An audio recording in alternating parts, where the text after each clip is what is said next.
Hello everyone and welcome back to the Unexplained Diaries. Here on this channel I share real-life encounters with beings from beyond the skies to help you unwind and drift off to sleep. Before we dive in, I would love to hear from you. Leave a comment and let me know where you're tuning in from. Now, find a comfortable spot, relax, and let's begin. I first saw the two men standing outside the records room at 1:14 in the morning. I knew the time because I had just clocked the west hallway and was checking the little digital watch I wore on my belt. I worked nights as a janitor at the county courthouse in Decatur, Illinois. My name was Leonard Hale.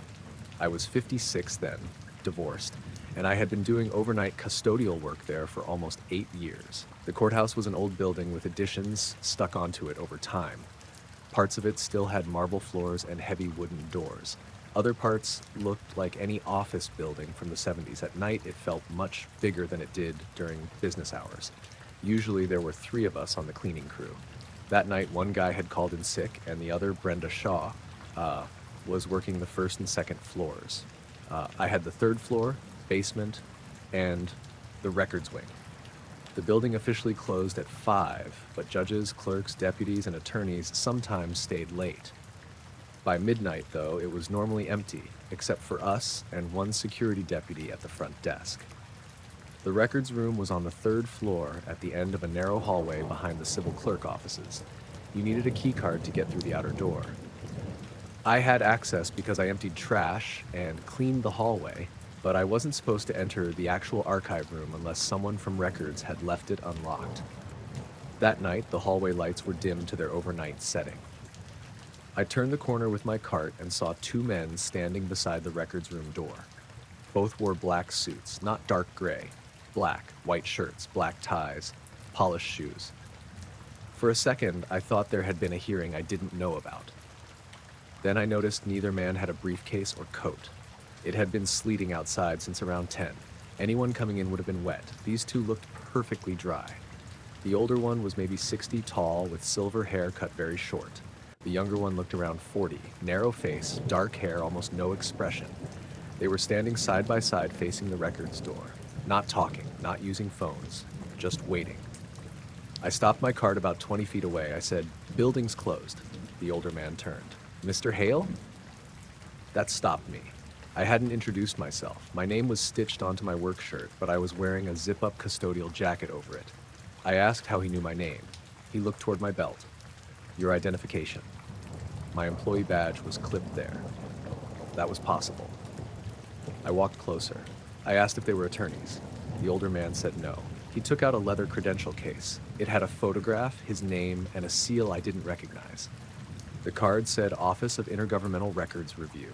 His name was Samuel Creed. The younger man showed his too. Owen Price. Same office. I had never heard of it.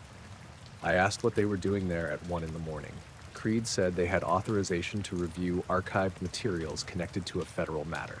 I asked who let them in. He said, "Security." That sounded reasonable, except the deputy downstairs usually called us if anyone was still in the building. I radioed Brenda. No answer. I tried the front desk. Static. That wasn't normal. The courthouse radios were cheap, but usually worked fine on the 3rd floor. Price looked toward the radio on my belt. "Reception is poor in this corridor," he said. I stared at him. I told him it usually wasn't. He didn't respond. Creed asked if I had a key to the records room. I said no. That wasn't entirely true. I had an emergency master key on my ring, but we were specifically told never to use it for records unless maintenance or security directed us. Creed said they were supposed to meet a county employee who hadn't arrived. I asked who. He said, "Mr. Warren." There was no Mr. Warren in records, at least none I knew. The records supervisor was Denise Barlow, and the clerks were Amy Feld, Carlos Mendez, and a woman named Rita whom I barely knew. I said maybe they had the wrong floor. Creed looked at the brass sign beside the door. "Records Archive." He said it like he was reading it for me.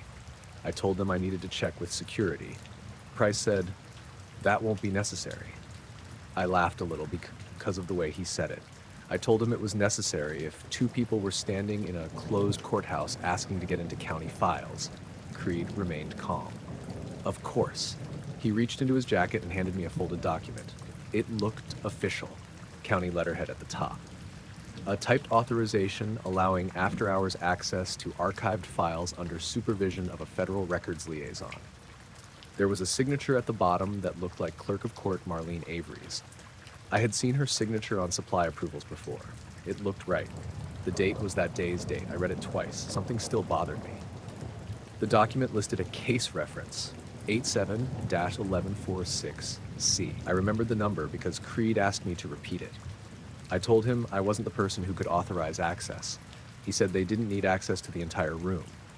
They were looking for one set of files. I asked what kind. He said, an unexplained incident from 1987. Those were his exact words. I thought I did mishead. Unexplained what? Creed looked at Price before answering. A county incident file involving multiple witnesses and an unidentified aerial observation. That made the whole situation feel even stranger. I asked why something like that would be in courthouse records. Price said because statements were taken. I asked by who? County personnel. That was all he said. I told him I had never seen anything like that. Creed asked whether I'd worked in the building in 1987. I said no. He nodded. Then you wouldn't have. There was a buzzing sound from inside the records room. It lasted maybe 2 seconds. Price turned toward the door immediately. I heard it too. It sounded almost like a phone vibrating against wood, except louder and lower. Then it stopped. I asked if someone was inside. Creed said no. I tried my radio again, still static. I told them to stay there. I walked back toward the elevator. The moment I reached the main hallway, the radio cleared. I called the front desk. Deputy Ron Kim answered. I asked if he'd let 2 federal men upstairs. There was a pause. He said, "What men?" I turned around. From where I stood, I could still see the end of the records hallway. Creed and Price were there. I described them. Ron said nobody had checked in after midnight. I asked him to come upstairs. He said he would. I went back to the men. I didn't tell them Ron hadn't authorized them. Creed asked if everything was in order. I said security was coming. Price looked annoyed for the first time. Not nervous, just impatient. Then he said, "We're only requesting file 87-1146. I said the number on the letter had a C at the end. He said, "Correct." Creed looked at him. For a second, neither said anything. Then Creed asked whether there was an older storage section in the basement. I said yes. He asked if court records from the 80s were kept there. I said some were. He asked whether I had basement access. I didn't answer. Price said, "Mr. Hale, we aren't here to cause difficulty." I said, "Then wait for the deputy." A few seconds later, the elevator opened. Ron stepped out. He was younger than me, maybe 33, and usually pretty relaxed. When he saw the 2 men, his whole posture changed. He asked for ID. They showed him the same credentials. Ron studied Creed's longer than I had. He asked who issued the access authorization. Creed handed him the letter. Ron read it. Then he said he'd call the clerk. Creed said, "At this hour?" Ron said yes. Price looked down the hallway. The lights flickered once, not all of them, just the 3 fixtures closest to the records room. Then the door made a clicking sound. The electronic lock had released. Nobody touched it. All 4 of us looked at the door. The little indicator light changed from red to green. Ron immediately put one hand near his radio. He asked me, "Did you swipe that?" I said no. Creed stepped toward the door. Ron blocked him. "Nobody goes in." Creed stopped, still polite. "Deputy, our authorization is valid." Ron said he would decide that after speaking with someone from the county. Then the records room door slowly opened about an inch. Not pushed, it just came loose from the frame. There was darkness inside. I could smell old paper and dust. Price stared through the gap. His face changed. It was subtle, but he looked relieved. Creed asked Ron if we could at least verify the file existed. Ron said no. Then Price said, "Drawer 7, cabinet 3. I looked at him. Ron did too. I asked how he knew the layout. He said they'd been given a catalog. Records didn't use drawer numbers in any catalog I'd ever seen. The room had rows of metal cabinets, and most were labeled by year and department. Ron shut the door manually. The lock clicked red again. He told the men to go downstairs with him. Creed didn't argue. Before leaving, he turned to me. "Mr. Hale, if the file is located, do not remove photographs from the envelope." I said, "What photographs?" He gave me a strange look. Then he said, "The file contents." They walked toward the elevator. Ron followed. price was last. As he passed my cart, he glanced at the bottom shelf. There was nothing there except trash bags and cleaning rags. Still, he stopped for half a second. Then he continued. I stayed on the third floor. About 5 minutes later, Brenda finally answered the radio. She said she'd been in the basement supply room and hadn't heard me. I told her what happened. She said, "Federal guys?" I said yes. She thought I was joking. Around 1:45, Ron called me. He said the men had left. I asked their credentials checked out. He said, sort of. I asked what that meant. He said Marlene Avery had answered her home phone and denied signing any after-hours access letter. But when Ron tried calling the number printed on the credentials, someone answered and confirmed both men were contractors. He couldn't explain the letter. He asked me to write an incident statement before I left. I did. I included the case number, the names Creed and Price, the lock opening by itself, and the comment about photographs. Then I finished cleaning. Around 3, I had to go into the basement to replace trash liners. The basement archive area was behind a steel door near the old boiler room. I passed it all the time. That night, the door was open, just slightly, maybe 2 inches. I stopped. The hall down there had no windows and always smelled damp. I called Brenda. She was on the 2nd floor. I called Ron. He said he'd come down. While I waited, I heard a sound from behind the archive door. Paper sliding, like someone pulling a thick folder across a table. Then 3 soft knocks. I backed away. Ron arrived maybe 2 minutes later. We checked together. Nobody was inside. The room was packed with old boxes and metal shelves. One cabinet drawer was open. It had a handwritten label taped to the front. 1987 MISC Incidents. Ron looked at me. I told him I hadn't touched it. Inside the drawer were maybe 20 file folders, traffic matters, property disputes, witness affidavits. One empty hanging folder sat near the back. Its label read 87-11146C. There was no file inside. Ron stared at it for a long time. Then he took a photo with his phone. He closed the drawer. We locked the room. I finished my shift at 5:30. I drove home in light snow. Nothing followed me. The next morning, my supervisor, Ed Marlowe, called me at 9. He sounded irritated. He asked why I had filed an incident report involving federal agents. I told him because 2 men had been inside after hours with fake authorization. He said there had been no federal agents. I thought he meant they weren't really federal. I said, right. That's the problem. He told me to come in early before my next shift. I did. Ed had Denise Barlow from Records with him. Ron wasn't there. Denise had my incident report printed on the desk. She asked where I'd gotten the number 87-11146C. I said from the men's letter and then from the basement drawer. She shook her head. No such file exists. I told her I'd seen the labeled folder myself. She said there was no folder with that number in the records index. I asked about the drawer marked 1987 miscellaneous incidents. She said there was no such drawer. I thought she was messing with me. We went to the basement. Ron met us there. The archive room was locked. Denise opened it. The cabinet we had checked was there, same row, same color, but the drawer label was different. It said 1987 La Correspondence. I opened it.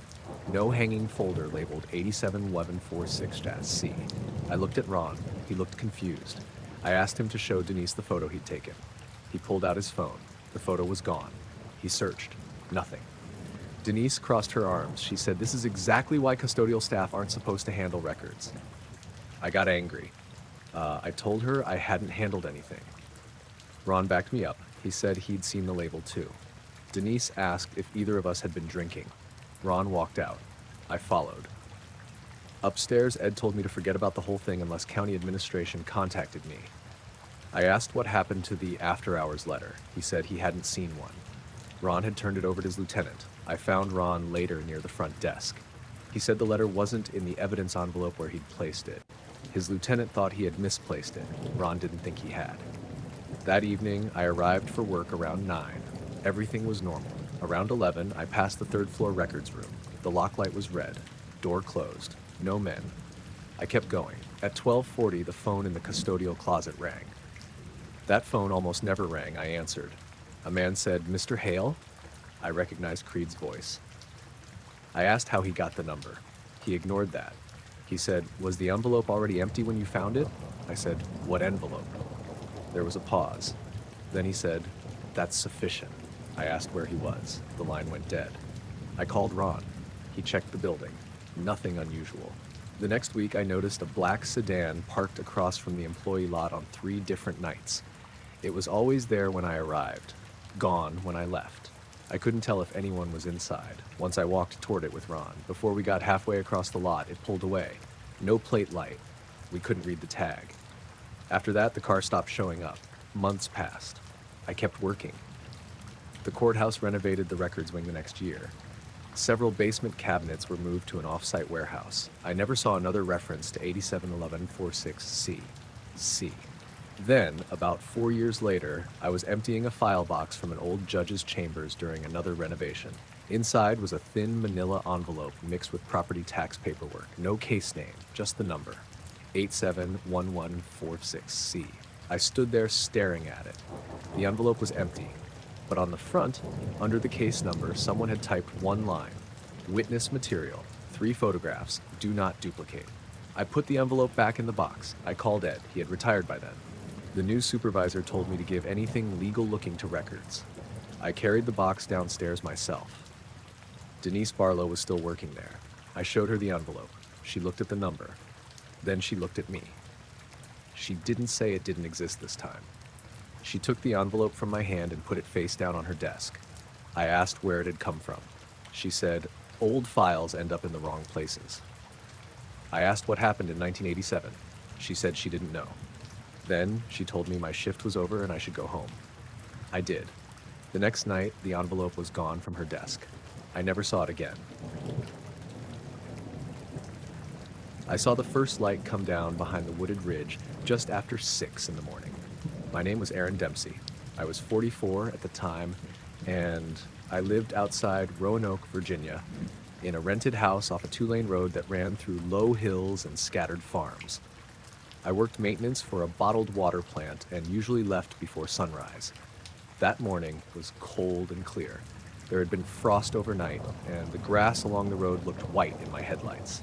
The sky was starting to lighten in the east, but it was still mostly dark. I was standing beside my truck with a travel mug in one hand when I noticed a bright white point above the ridge behind my neighbor's property. At first, I assumed it was a plane. There were flight paths in the area, and sometimes military aircraft crossed farther north. The light wasn't blinking. It moved slowly downward, not diagonally like something approaching an airport, almost straight down. I stood there watching it. The ridge was maybe 1.5 miles away, covered in hardwoods. There were no towers on that section that I knew of. The light kept dropping until it disappeared behind the trees. I waited for it to come back. It didn't. There was no sound, no flash, nothing. I looked at my phone, 6:08. I probably would have gotten in the truck and left if I hadn't noticed the second light. This one was much dimmer. It was farther to the right, maybe a few degrees above the ridge line. At first I thought it was a star. Then it moved sideways, very slowly. It traveled left for maybe 10 seconds and stopped directly above the place where the first light had gone down. The color was different too, not white, more like dull red or amber. It stayed there for less than a minute, then it went out. That was it. I didn't see anything solid around either one. I didn't hear engines. I didn't see smoke. I went to work. On the drive in, I kept thinking maybe I'd seen a helicopter doing something on the other side of the ridge. There were some private properties back there and an old logging road. By 7, I had mostly decided that's what it was. Around 9:30, one of the guys at work, Mark Ellis, mentioned that his power had flickered early that morning. He lived a few miles east of me. I asked what time. He said around 6. That got my attention. I told him I'd seen a light come down behind the ridge. He laughed and asked if I'd finally seen a UFO. I told him no, probably a helicopter. I didn't mention the second light. I don't know why. It had been so dim and brief that I wasn't even sure it belonged with the first one. At lunch, I checked local news websites. Nothing about an aircraft incident, no fire, no wreck. I checked a flight tracking app, but there wasn't much useful historical information without paying for something. I forgot about it until I got home. At 2:17 that afternoon, my phone rang. Unknown number. I almost ignored it. I answered because I was expecting a call from my landlord about a plumbing problem. A man said, "Mr. Dempsey?" I said yes. He introduced himself as Curtis Wren. He said he was working with an organization that investigated aircraft incidents and navigation anomalies. That phrase stuck with me. I asked, what organization? He said, Regional Aviation Incident Review. I had never heard of it. He said they had received a report of an unusual light over the Western Ridge that morning and wanted to ask me a few questions. I immediately wondered how they knew I'd seen anything. I asked who reported me. There was a pause. Then he said, your name came through local contact. I thought of Mark. Maybe he'd told somebody. That would have been fast, but possible. I asked if this was FAA. Wren said they worked with several aviation authorities. Again, not really an answer. He asked if I had seen the light from my property. I said yes. He asked whether I'd be available that afternoon. I said I could talk on the phone. He said 2 investigators were already in the area and could stop by. That made me uncomfortable. I said I didn't think that was necessary. He replied, it should only take a few minutes. I asked if there had been a crash. He said no confirmed crash. I asked what the light was. He said that was what they were trying to determine. I finally agreed, mostly because I wanted to know what they knew. The men arrived at 3:05. I saw their car before they turned into my driveway. Black sedan, large, clean. It looked like a government fleet car, though it had regular Virginia plates. 2 men got out. Both wore dark suits. The older one was in his mid-50s, short gray hair, narrow face. The younger one looked around 38 or 40, dark hair, taller, very pale. The older man introduced himself as Malcolm Reeve. The younger one said his name was Peter Sloan. They both showed identification. The cards looked professional. Photographs, names, numbers, some kind of seal. The agency name said Regional Aviation Incident Review Office. Slightly different from what Wren had said on the phone. I pointed that out. Reeve smiled. The full title gets shortened internally. I asked what department they belonged to. He said they operated under contract for multiple federal agencies. I invited them inside because it was cold. We sat at my kitchen table. Reeve took out a small notebook. Sloan had a leather briefcase. The first questions were normal. What time did I see the light? Where was I standing? What direction was I facing? Weather conditions. Any clouds? How bright? How long visible? I answered. Reeve asked me to point out the ridge through the kitchen window. I did. He asked whether I could estimate where the light disappeared. I pointed to a notch between 2 higher sections. Sloan looked at a folded paper map. He put his finger on something. Then he quietly said, same sector. Reeve gave him a quick look. I asked what that meant. Sloan closed the map. Just location confirmation. They asked whether I heard rotor noise. No. Engine noise? No. Explosion? No. Reeve asked if the light changed color. I said the first one stayed white. He wrote that down. Then he asked whether I saw it move horizontally at any point. No. He asked whether it paused before going behind the ridge.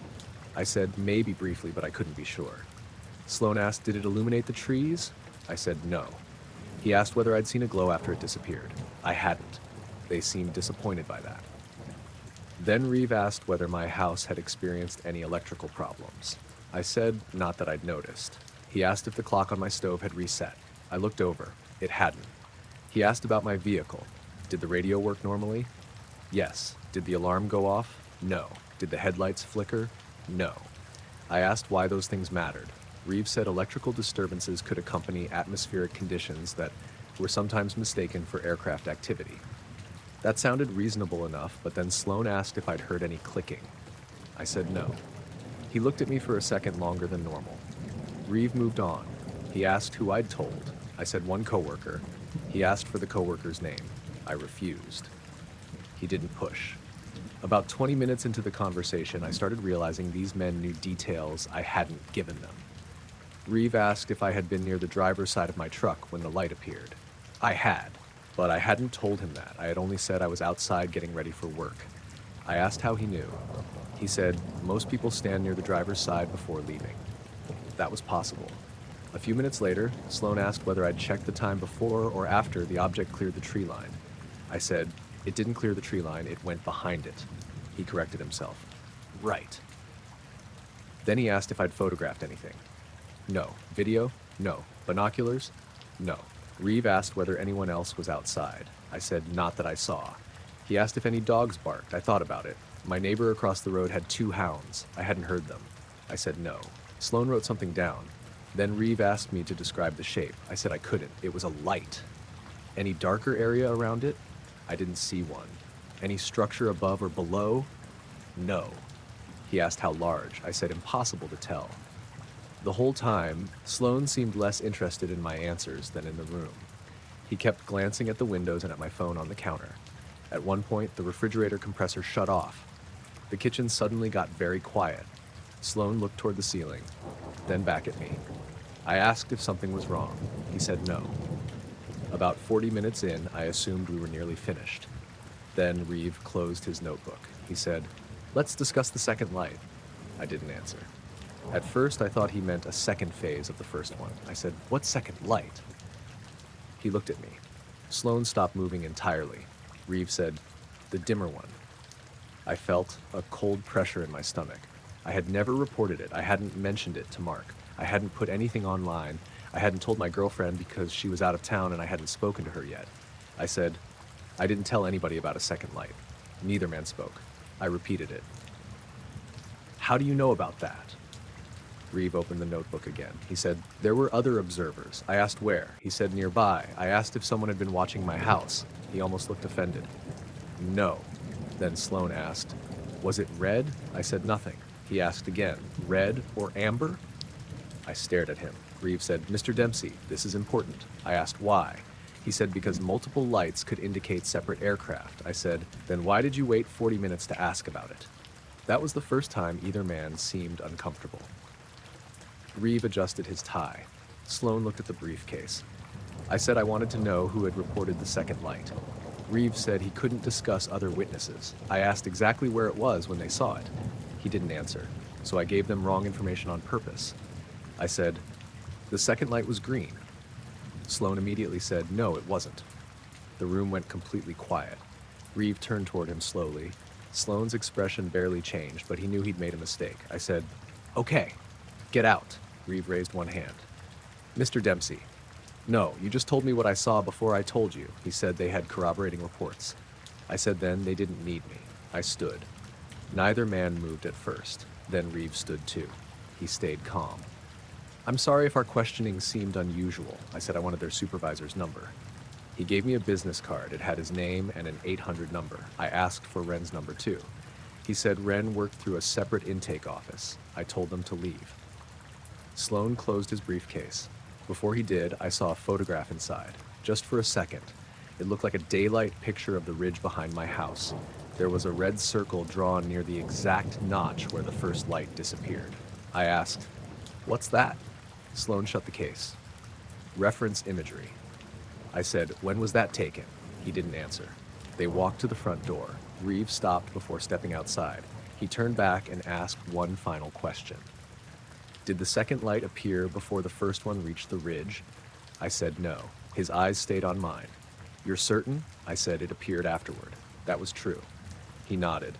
Sloan asked, "How long afterward?" I said maybe 30 seconds. He looked at Reeve. Reeve quietly said, "That's different." I heard him clearly. I asked different from what?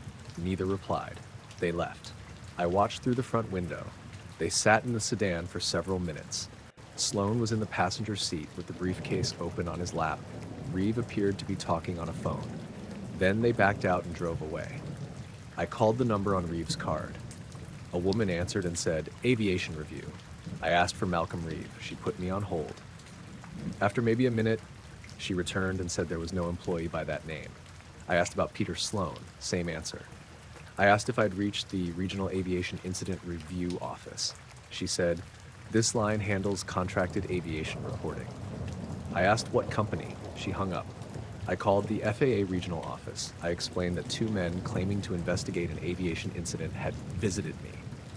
The person I spoke with couldn't verify the office name and suggested I contact local law enforcement if I believed someone was impersonating federal personnel. So I called the sheriff's non-emergency number. A deputy named Melissa Crane came out around 5:30. I have the man describe her Reeves card. She took a photo of it. I told her about the second light question. That part got her attention. She asked if anyone could have seen the light from a public road. Probably. There were houses and roads all around the valley. She said maybe another witness had described the same thing. I agreed that was possible. Then I told her Sloan had corrected me when I lied about the color. She stopped writing for a second. I also told her about the photograph of the ridge. She asked if the men had threatened me. No. Asked for property? No. Tried to enter any rooms? No. There wasn't much she could do beyond documenting it. She gave me a report number. Around 7, my girlfriend Natalie called from Richmond. I told her everything. She thought the men were probably private contractors who had information from another witness. I said maybe. Then she asked a question I hadn't thought of. How did they get your phone number? I didn't know. My number wasn't listed publicly. I had given it to the power company, my job, and plenty of businesses, obviously, but there was no direct link between me and the light, unless someone had identified me first. That night, I kept the blinds closed. Nothing happened. The next morning, I drove the back roads before work to see if I could find a place where someone else might have watched the ridge. At a pull-off about half a mile east of my house, there were fresh tire tracks in the gravel. One set. Wide car tires. Probably meaningless. But there were 2 cigarette butts beside the ditch. Neither had been smoked all the way down. I didn't touch them. A few days passed. Then Mark came to me at work. He asked why some guys had been asking questions about me. I felt my stomach tighten. I asked what guys. He said 2 men in suits had come by during second shift the previous evening. They told reception they were conducting an aviation survey. They asked if I was working. I hadn't been.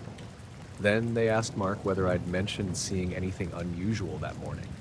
He told them about the white light. I asked if he mentioned a second light. He said, "What second light?" That answered that. I told him the whole story. He stopped joking about UFOs. For the next 2 weeks, I noticed a black sedan several times, once near the entrance to the plant, once parked at a gas station I used on my way home, once on the shoulder near the road leading to my house. I couldn't prove it was the same car. I never saw the drivers clearly. I reported the shoulder incident to Deputy Crane. By the time she drove through, the car was gone. Then, one Saturday morning, I decided to hike the ridge. There was an old public trail that came within maybe half a mile of the area where I'd seen the light descend. Natalie came with me. I didn't want to go alone. The weather was overcast and cold. We reached the ridge around 11. There wasn't much to see. Trees, dead leaves, exposed rock, no wreckage, no burned ground, nothing. We walked along the slope for maybe 30 minutes. Then Natalie found a strip of orange survey tape tied to a sapling, fresh looking. About 50 yards farther, there was another, then another. The tape led downhill toward private land, so we stopped following it. Near the last marker, I saw something scratched into the bark of a tree. 2 letters and a number. R2. Could have been forestry marking. Could have meant anything. We turned around. On the way back to the trailhead, we heard a low buzzing sound through the woods. It lasted maybe 15 seconds. Natalie heard it too. We stopped walking. The sound ended. No aircraft passed overhead. At the parking area, a black sedan was parked beside my truck. Nobody was in it. Virginia plate. I wrote the number down. Natalie took a picture. We didn't wait. We got into my truck and drove away. The sedan stayed there. Deputy Crane ran the plate later. She told me it came back to a rental fleet. She couldn't give me the company name. After that, I didn't see the sedan again. About 3 months later, I received a plain envelope in the mail. No return address. Inside was a photocopy of a topographic map. The ridge behind my house was circled in black ink. 2 small marks had been drawn above it. 1 white circle, 1 dark circle. Beside the dark one, someone had written, observed. I checked the time on the photo I'd taken of my phone that morning. I hadn't taken one during the sighting, but my first text to Mark about being late for work had gone out at 6:12. The time fit. I gave the map to Deputy Crane. She put it with the report. Nothing else arrived. I stayed in that house until my lease ended the following spring. On my final morning there, I loaded the last box into my truck before sunrise. The ridge was dark. I stood in the driveway for a minute looking at it. No lights appeared.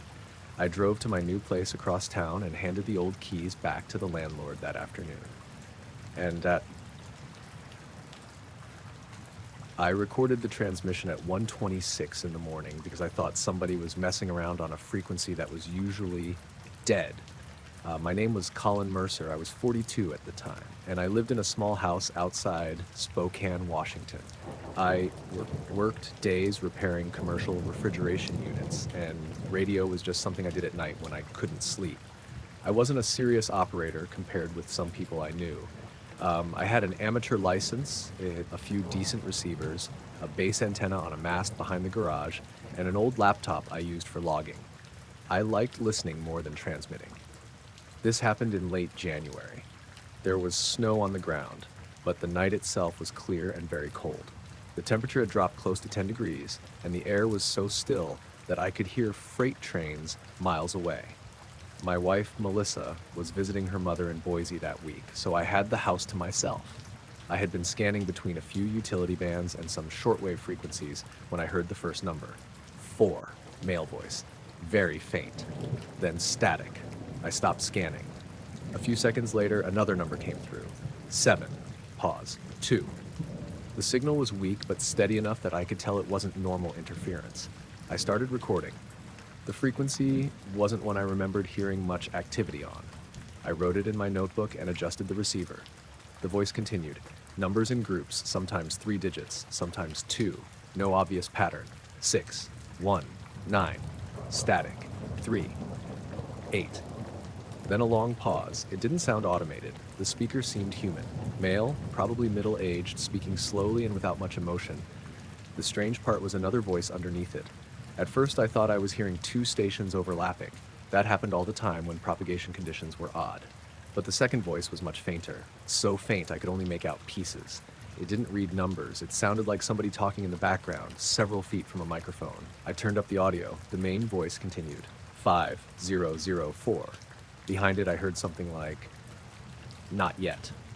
Then static covered everything. I sat closer. The signal strengthened suddenly. Not gradually. 1 second it was weak. The next it was strong enough to move the meter almost to full scale. I actually pulled off my headphones because it surprised me. The main voice said 2, 1, 7, 9. Then the background voice came through clearly for maybe 2 seconds. It said, "The vehicle is still there." I stared at the receiver. The numbers resumed. 6, 6, 3. I checked the frequency display to make sure I hadn't moved anything accidentally. I hadn't. I looked outside through the window over my desk. My truck was parked in the driveway. Nothing else was there. I laughed at myself for connecting the sentence to my own vehicle. There were thousands of reasons somebody could say a vehicle was still there. I kept recording. The transmission went on for a little over 9 minutes. There were several more pieces of background speech. Most were too faint to understand. One sounded like "Western Side." Another sounded like "Don't answer." Then, near the end, I heard 7 seconds that didn't fit anything else. I knew it was 7 seconds later because I checked the waveform. At the time, it just sounded strange. The main voice stopped reading numbers. There was a burst of static. Then the faint background speaker became much clearer. A man said, "House light is off." Another voice answered, "He's still receiving." Then there were 3 sharp clicks. The signal cut out completely. No fade. Just gone. I sat there with my headphones on, listening to empty noise. I checked the clock. 1:36. I waited another 20 minutes. Nothing came back. Around 2, I played the recording from the beginning. The numbers were there. The background voices were there. The 7-second section sounded even clearer on playback. "House light is off. He's still receiving." 3 clicks. I remember getting up and checking every window. Most of the house lights were off. Only the lamp in my radio room was on, and the curtains were closed. I went to the front door. Nobody outside. The road was empty. There was a porch light across the street, and one house farther down with a television glowing through the blinds. Nothing strange. I told myself I was being ridiculous. I saved the recording under the date and went to bed. The next morning, I listened again before work. The whole thing sounded less dramatic in daylight. Numbers station. Military test. Utility telemetry with voice traffic mixed in. Maybe somebody doing an exercise. I copied the file to a USB drive because I kept backups of interesting recordings. At work, I told my friend Nate Hollis about it. Nate was into radio too, more than I was. He asked me to send him a clip. I sent him about 40 seconds from the middle, not the 7-second part. I don't know why I held that back. Maybe because it sounded too personal. Nate listened during lunch and said the signal was strange because the voice didn't have the compression he expected from most government or aviation traffic. He said it sounded like somebody feeding an ordinary microphone into a transmitter. I asked if he recognized the frequency. He didn't. That evening, I checked online discussion boards and frequency databases. Nothing useful. There were military allocations nearby, but nothing that told me what I'd heard. I went to bed around 11. At 12:14, the receiver turned on by itself. At least that's how it seemed. I woke because I heard static from the spare room. I went down the hall. The receiver was powered up, the laptop was asleep. I could have left the radio on accidentally. I didn't think I had, but that was more likely than anything else. The frequency display showed the same frequency from the night before. The speaker hissed softly. Then I heard one click. I stood in the doorway. Another click, then another.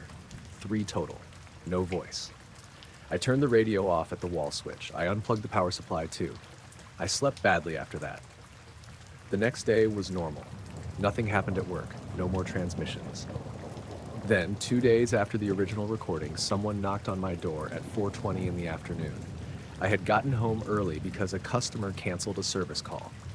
It was snowing lightly. I looked through the front window and saw 2 men standing on the porch. Both wore dark suits under black overcoats. One was older, maybe mid-50s, gray hair, clean-shaven. The other was younger, maybe 40, tall and thin with dark hair. There was a black sedan parked across the street. I opened the door but left the storm door closed. The older man said, "Mr. Mercer?" I said yes. He introduced himself as Daniel Voss. The younger man gave his name as Eric Lane. Voss showed me identification. The wallet had a photograph, his name, and a government-looking seal. The office name said Communications Systems Evaluation Branch. I had never heard of it. I asked what agency. He said they were contractors working under Federal Communications Authority. That phrase didn't really answer anything. I asked what they wanted. Voss said, "Your radio equipment intercepted part of a government test Tuesday morning." I didn't say anything. Lane looked past me into the house, not in an obvious way, just enough that I noticed. Voss asked if I had recorded the transmission. I said maybe. He smiled slightly. "We believe you did." I asked how they could know. He said, "The test system logs reception activity." That made no sense to me. A transmitter might know what it sent. It wouldn't normally know a random receiver miles away had recorded it. I said that. Voss nodded. Under ordinary circumstances, I waited for him to explain. He didn't. I asked if they had a warrant or some kind of official notice. "No." "Then what are you asking me to do?" He said they wanted to hear the recording. I told him I didn't let strangers inspect my equipment. Lane spoke for the first time. "You can play it for us without transferring the file." His voice was flat, not rude, just very controlled. I almost told them to leave. Then curiosity got the better of me. I wanted to know what they thought I'd heard. I let them inside. That was probably not a smart decision, but they hadn't threatened me and their credentials looked real enough. They wiped their shoes carefully before stepping onto the floor. Neither asked for coffee or water. We went into the spare room where I kept the radios. Lane looked at everything. Receiver, power supply, antenna tuner, laptop, notebook. He didn't touch any of it. Voss asked what antenna I had used. I told him. He asked the height. I said about 30 feet. Directionality, mostly omnidirectional. He asked whether I had any amplifiers connected. No. Then he asked what time I first heard the numbers. I said around 1:25. Lane corrected me. 1:26 and 11 seconds. I looked at him. He didn't change expression. I asked where he got that. Voss said again that the system logged the event. I said, logged what, my receiver? Neither answered. Was then asked. I opened the recording on the laptop. Voss pulled a chair closer. Lane stayed standing. I played the first minute. The numbers came through. Voss listened without reacting. Then the faint background voice appeared. He leaned forward. I stopped playback. I asked if that was part of their test. He said yes. I asked what the numbers meant. Calibration. I asked why a calibration test had people talking about vehicles. He said some internal communications had been transmitted unintentionally. That was believable, at least more believable than anything else. I played another section. Lane asked me to skip ahead, toward the end. I said, "You know the recording pretty well for somebody who hasn't heard my copy." He said nothing. I moved to the last minute. The numbers played. Then static. Then the 7-second section. House light is off. He's still receiving. 3 clicks. The room became very quiet. Voss looked at Lane. Lane looked at the laptop screen. Neither man seemed surprised. Voss said, "That's the portion." I asked, "The portion of what?" "The unintended transmission." I said the entire thing seemed unintended. He shook his head. "Only 7 seconds are relevant." I thought I had misunderstood.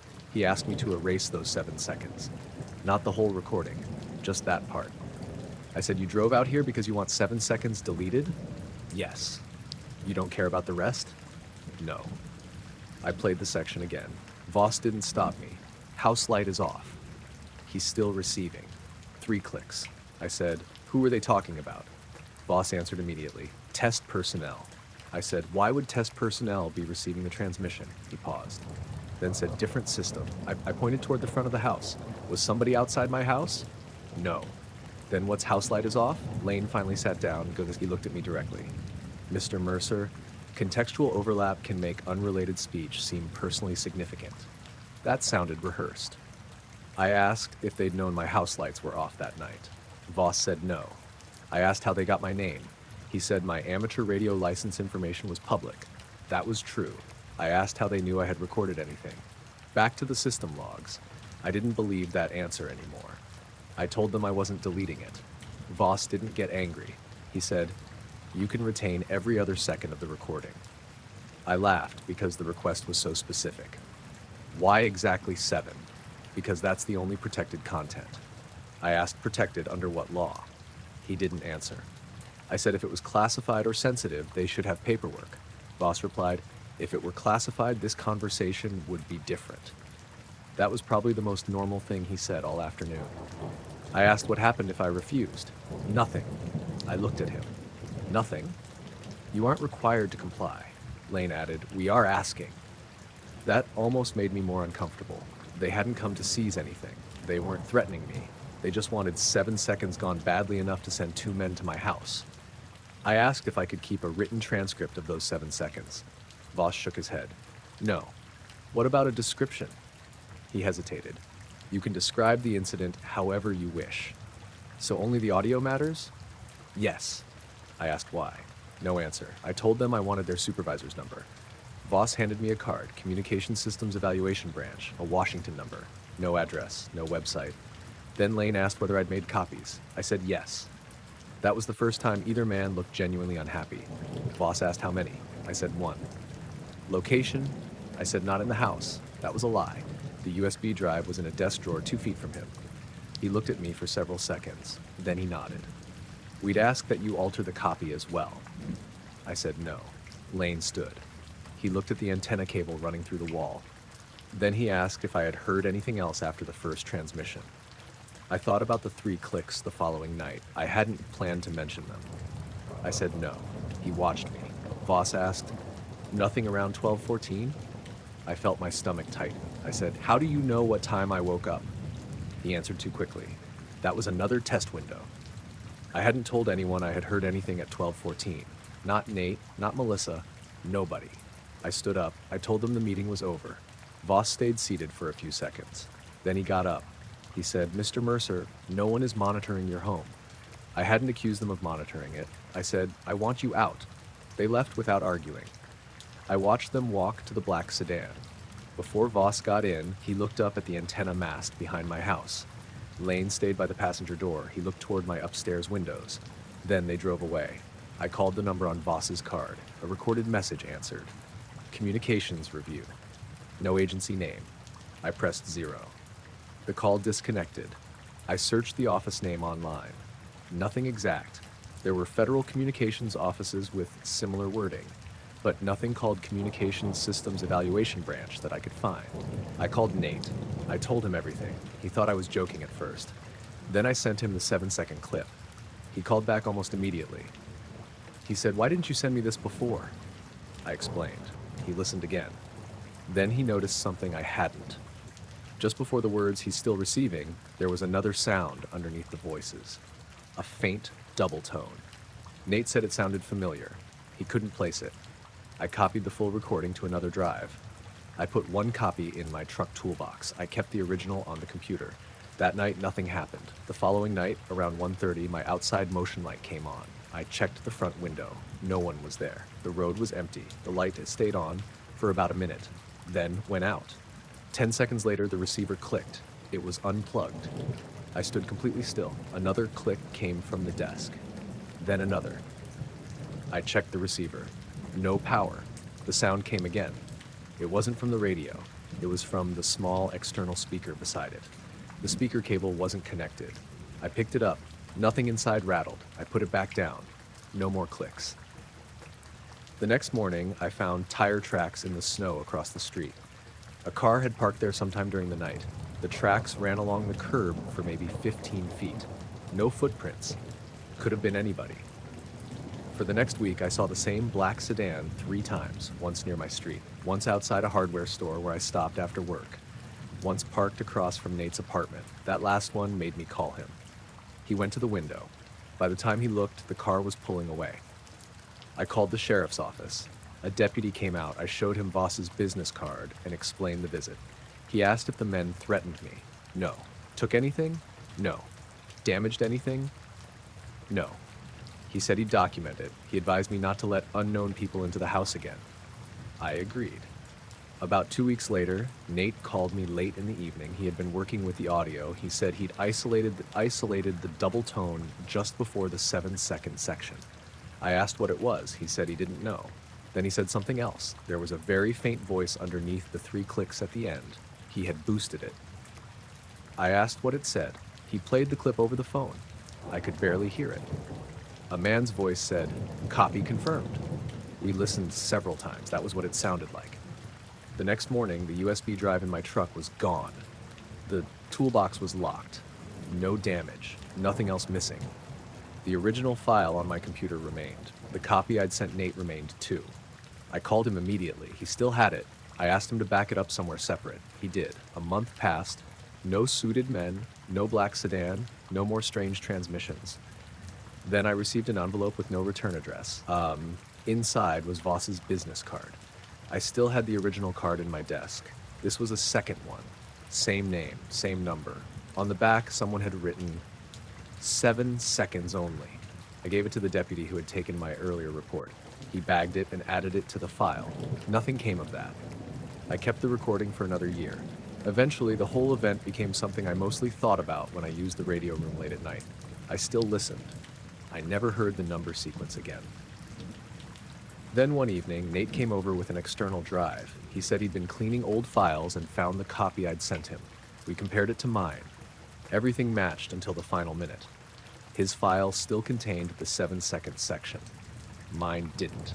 The waveform went straight from the last number group to the final burst of static. Exactly 7 seconds were missing. I checked the file date. It hadn't changed since the morning after the recording. I checked my other backups. Same thing. All of my copies were missing those 7 seconds. Nate's was the only one that still had them. He played it once. House light is off. He's still receiving. 3 clicks. Then the faint voice underneath, "Copy confirmed." Nate looked at me. I told him to take the drive home with him. He did. I shut down the receiver, turned off the room light, locked the back door, and went upstairs. The first light showed up over the roofs a little after 10 on a Sunday night. My name was Claire Holloway. I was 38 then, and I lived with my husband Ben and our 6-year-old son Mason in a newer subdivision outside Boise, Idaho. The neighborhood backed up against open foothills, so once you got past the last row of houses, there was mostly dry grass, sagebrush, and dirt access roads. That evening had been hot, close to 90 during the day, but a strong wind came down from the hills after sunset. Dust kept blowing across the street, and everyone had their windows shut even though the temperature had dropped. I was washing dishes when Mason called me from the back patio. He said there was a big star that wasn't moving. I went outside expecting to see Venus or an airplane coming straight toward us. There was a white light above the northeastern side of the neighborhood. It looked brighter than a normal star and lower than one too, although I had no real way to judge the distance. It wasn't blinking. I watched it for maybe 30 seconds. Then another light appeared farther to the left. Same color, same brightness. That got Ben outside. He had been in the garage working on a bicycle. He looked up and said they were probably drones. That was my first thought too. People flew them around the foothills all the time. Then the first light moved, not fast. It slid sideways in a perfectly straight line until it was almost directly above the second one. Then it stopped. There was no sound. The wind had picked up enough that I could hear tree branches rubbing together and a loose gate banging somewhere down the block, but there was no buzzing from above. Mason pointed toward the hill. There's the little one. I didn't see it at first. Then I noticed a dull, reddish light much lower down. It was near the line where the houses ended and the open land began. It moved slowly behind the roofs. I thought maybe it was a vehicle on one of the dirt roads. Then it rose. Only a little. Enough that I could tell it wasn't on the ground. Ben stopped calling them drones after that. We stood in the backyard for several minutes. Other people started coming outside. I heard our neighbor, Tanya Brooks, talking from her driveway. Someone farther down yelled that they were filming. The two white lights stayed nearly motionless. The red one moved below them. Then our patio light flickered. Once, twice. The inside lights dimmed too. Mason's electronic toy on the patio table started making noise. It was one of those plastic dinosaur things with buttons on the side. Nobody was near it. It made the same short roar 3 times, then stopped. Ben picked it up and switched it off. The red light went dark. A few seconds later, the white lights moved apart. One went north, the other went west. They were slow at first, then both faded until I couldn't see them anymore. I checked my phone, 10:19. I had first come outside around 10:08. Mason was still staring at the sky. I told him it was over and we needed to go inside. He said, the black part didn't go. I asked what black part. He pointed above the houses. There was nothing there that I could see. He said, the middle. I thought he meant the dark sky between the two lights. I told him it was just a cloud. There weren't any clouds, but he was 6 and getting tired, and I wanted him inside. About 20 minutes later, a police car drove slowly through the neighborhood. Apparently, several people had called. An officer stopped near Tanya's house and spoke with a group of neighbors. We didn't go out.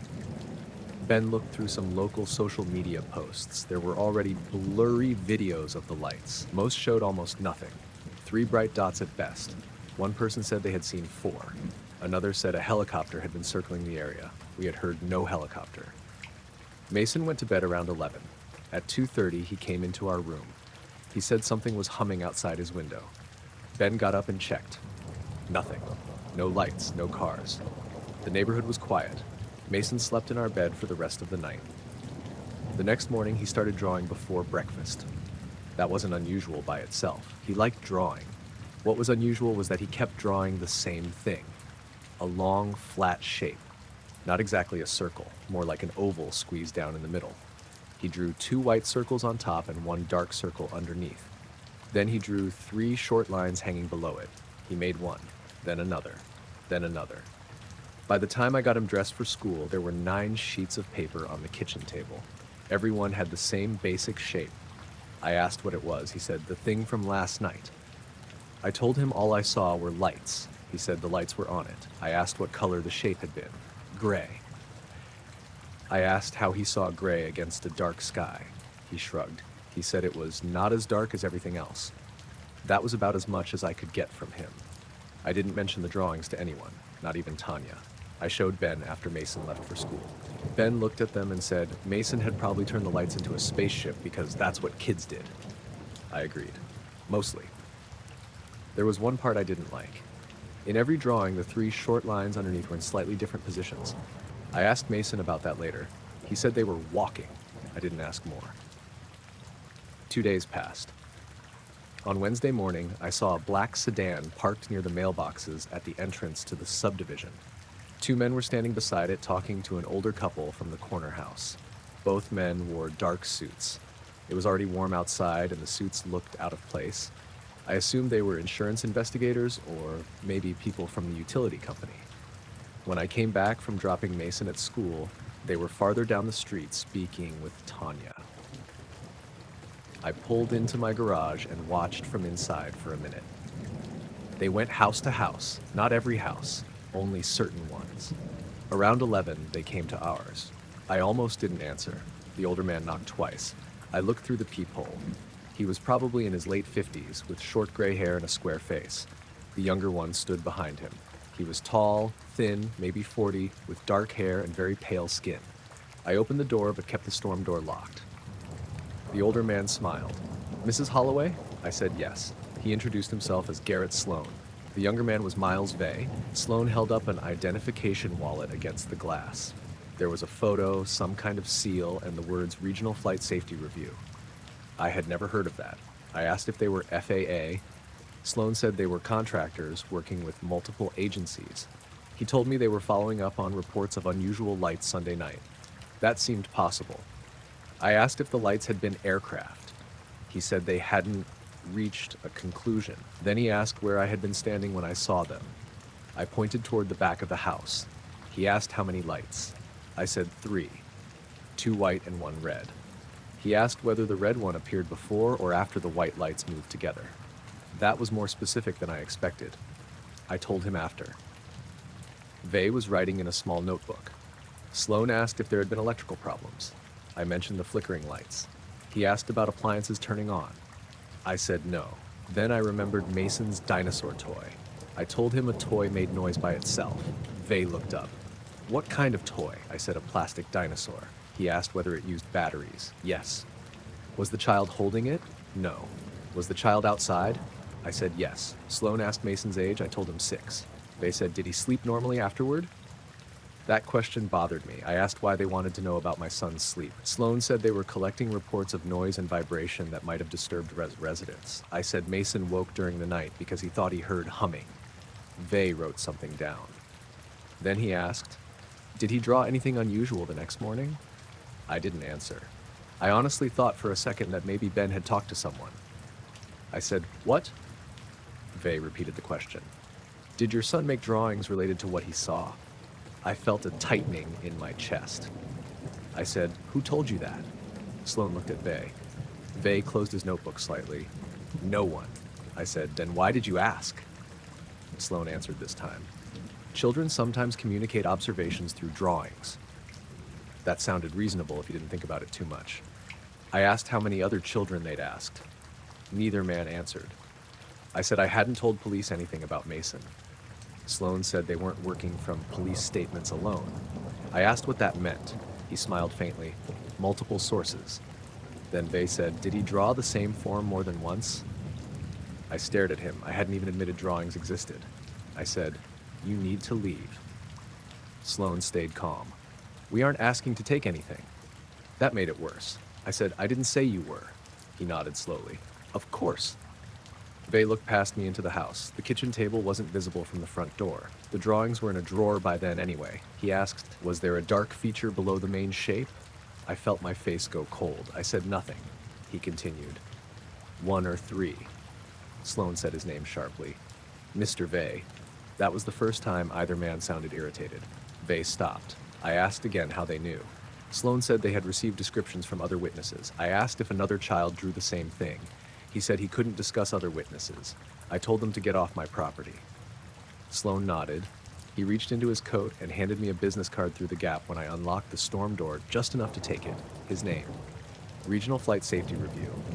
A Washington phone number. No street address. Before leaving, he said, "If your son remembers additional details, don't press him." I said, "Why?" Children fill gaps when adults repeat questions. That was actually true. It was also exactly what I had been worried about. Then Vay asked, "Did he draw windows?" I slammed the door. I locked it. I watched from the front window. The 2 men walked slowly back toward their sedan. Before getting in, Vay turned around and looked up. Not just at our house, at Mason's bedroom window. He stared at it for maybe 5 seconds. Then he got into the passenger seat. They drove away. I called Ben immediately. He came home from work early. We checked every possible way those men could have known about the drawings. Mason hadn't taken them to school. I had watched him put them on the kitchen table before leaving. Ben hadn't told anyone. I hadn't texted pictures. Nothing was posted online. I called Tanya. She said the men had asked her normal questions. How many lights? Where was she standing? Any sounds? Any electrical issues? Then I asked if they'd asked about children drawing. She got quiet. She said yes. Not her children. Her kids were grown. But one of the men had asked whether she'd heard any neighborhood children describing a structured object. That wording was strange enough that she remembered it exactly. That afternoon, I called the non-emergency police number. An officer named Devin Pike came by around 4. I showed him Sloane's card. I told him the men knew about drawings nobody had been told about. He took notes. He asked to see the drawings. I hesitated, then brought them out. There were 11 by then. Mason had made 2 more after school on Monday. Officer Pike spread them across the table. He didn't laugh. He asked if Mason had seen photos online. I said no. We kept him off neighborhood pages, obviously. Pike took one photograph of the drawings as a group. Then he called his supervisor. No one knew anything about a regional flight safety review team operating in the area. He said the men might have been private contractors, but he couldn't verify them on the spot. He told us to call if they returned. That evening, Mason came home from after-school care. I tried not to lead him. I asked one question. What were the 3 lines under the shape? He looked at the drawings. They weren't lines. What were they? Things. What kind of things? He shrugged. They came down. I asked if they reached the ground. He said no. Where did they go? He pointed at the houses he had drawn beneath the shape. Behind there. Ben told me to stop asking. He was right. I put the pictures into a large envelope and stored them in the top of our bedroom closet. Around midnight, our back motion light came on. Ben checked through the window. No one. 5 minutes later, it came on again. Then the garage door made a single hard thump. Ben went out with a flashlight. Nothing was damaged. No footprints, no vehicle. The next morning, I found a black sedan parked across the street. Different position from before. I couldn't see anyone inside because the windows were dark. I took a photo from behind the curtain. The car stayed there until 8:17. Then it drove away. It didn't follow me when I took Mason to school. I gave the photo to Officer Pike. He couldn't read the plate clearly. For the next 2 weeks, the sedan appeared 4 times. Once near our street, once in a grocery store lot, once outside Ben's workplace, once near Mason's school. That last one was when I stopped trying to convince myself it was coincidence. I called police from the school lot. By the time an officer arrived, the sedan was gone. The school added our names to a list requiring ID for pickup and told staff not to release Mason to anyone else. Nothing else happened for several days. Then one afternoon, Mason came home with a folded piece of paper in his backpack. I assumed it was schoolwork. It wasn't. It was another drawing of the shape, same flattened oval, 2 white circles above, dark circle below, 3 hanging forms. But this drawing was much cleaner than his others. Straight lines, even spacing. It didn't look like a 6-year-old had made it. I asked Mason where he got it. He said, "The man gave it back." I felt sick. I asked what man. The man by the fence. His school playground had a chain-link fence along the far side. I asked if he talked to him. Mason said no. He said the man stood outside the fence during recess and held up the paper. Then later it was in his backpack. I called the school. The teacher said she had seen no unfamiliar number to dark car parked briefly on the public street outside the fence, but didn't remember anyone getting out. We called police again. Officer Pike took the paper. He asked Mason a few simple questions with us present. Mason couldn't describe the man beyond tall and black clothes. Pike asked if it was one of the men who came to our house. Mason said he didn't know because he'd been at school during that visit. The paper went into evidence. 2 days later, Pike called me. There were no usable fingerprints on it. He also said the drawing looked like it had been photocopied, not hand-drawn. I asked, copied from what? He said he didn't know. The black sedan stopped appearing after that. No more men came to the house. No more lights appeared over the neighborhood. By the end of summer, Mason stopped drawing the shape. We moved the following year after Ben changed jobs. I packed the original drawings into a plastic file box with medical records and school papers. I counted them before sealing the envelope. 11. A few years later, I opened the box looking for old vaccination records. The envelope was still sealed with the tape I'd put across it.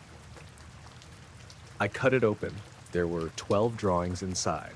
The extra one was on plain white printer paper. It showed the same shape but more detailed. 2 bright circles above, 3 dark forms underneath, and a small square off to one side. At the bottom, someone had typed a date and time. Sunday, 10:36 p.m. That was right in the middle of the period when we had been standing in the backyard. I put all 12 pages back in the envelope, taped it shut again, and returned the box to the closet. I noticed the dark object because it appeared in 4 pictures where there shouldn't have been anything in the sky. My name was Adrian Keller. I was 41 at the time, and I made most of my living doing commercial photography around Bend, Oregon. Real estate, small business work, portraits, outdoor products, whatever paid. I also spent a lot of weekends hiking with a camera because that was the part I actually enjoyed. This happened in late September. I had driven out early on a Saturday to hike near Mount Washington in the Central Oregon Cascades.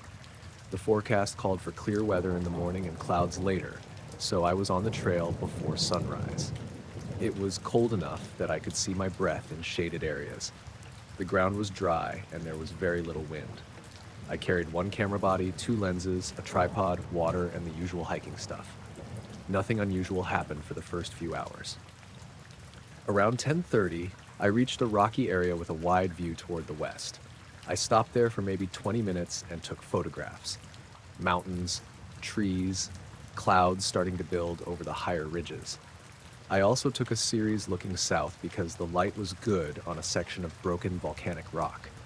I didn't notice anything strange while I was there. The first odd thing happened about an hour later. I had moved farther along the trail when I heard a low buzzing sound. At first, I thought it was an aircraft. Military flights weren't unheard of over that part of Oregon, and small planes crossed the Cascades all the time. I looked up, nothing. The sound continued for maybe 15 seconds, then stopped. It didn't fade into the distance, just stopped. A few minutes after that, my camera turned itself off. The battery wasn't dead. It showed 63% when I turned it back on. I assumed I'd bumped the switch. Then the date and time appeared on the rear screen. That was strange because the camera normally only asked for date and time after the internal backup battery had drained or the settings had been reset. I checked them. The date was correct. The time was 8 minutes slow. I knew because I checked my phone. I corrected it and continued hiking. Not a big deal. Around noon, clouds rolled in faster than expected. The temperature dropped and the wind picked up. I decided to turn around. On the way back, I stopped at the same rocky overlook. There was something bright near the far ridge, not in the sky exactly, more like a reflection between the trees. It appeared once, then again. I thought somebody might have been using a mirror or a vehicle windshield was catching the sun. The problem was there was no road over there that I knew of. I took 3 pictures with a longer lens. When I zoomed in on the camera screen, I couldn't see the reflection, just trees. I packed up. Then I noticed movement much higher above the ridge. A small dark shape. It crossed from left to right. No lights. I assumed it was a bird. I raised the camera and took a burst. By the time I lowered it, the object was gone. I didn't think about it again until I got home. My girlfriend Mara was working late that evening, so I ate dinner and started going through the photos in my studio. The studio was a converted detached garage behind our rental house. I transferred everything to my computer. Most of the pictures were normal. Then I reached the series from the first overlook. In one image near the top right corner, there was a dark shape above the trees.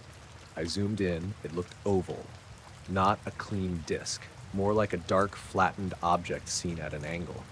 There wasn't enough detail to identify it. My first thought was bird. I went to the next frame. It was still there. Different position. Next frame, still there. 4th frame, same thing. Then it was gone. The pictures had been taken within about 6 seconds. What bothered me was the focus. The mountains in the background were sharp. The object was not badly motion blurred. If it was a bird close to the camera, I expected it to be more blurred or larger. If it was far away, it seemed too big. There was no good way to judge distance.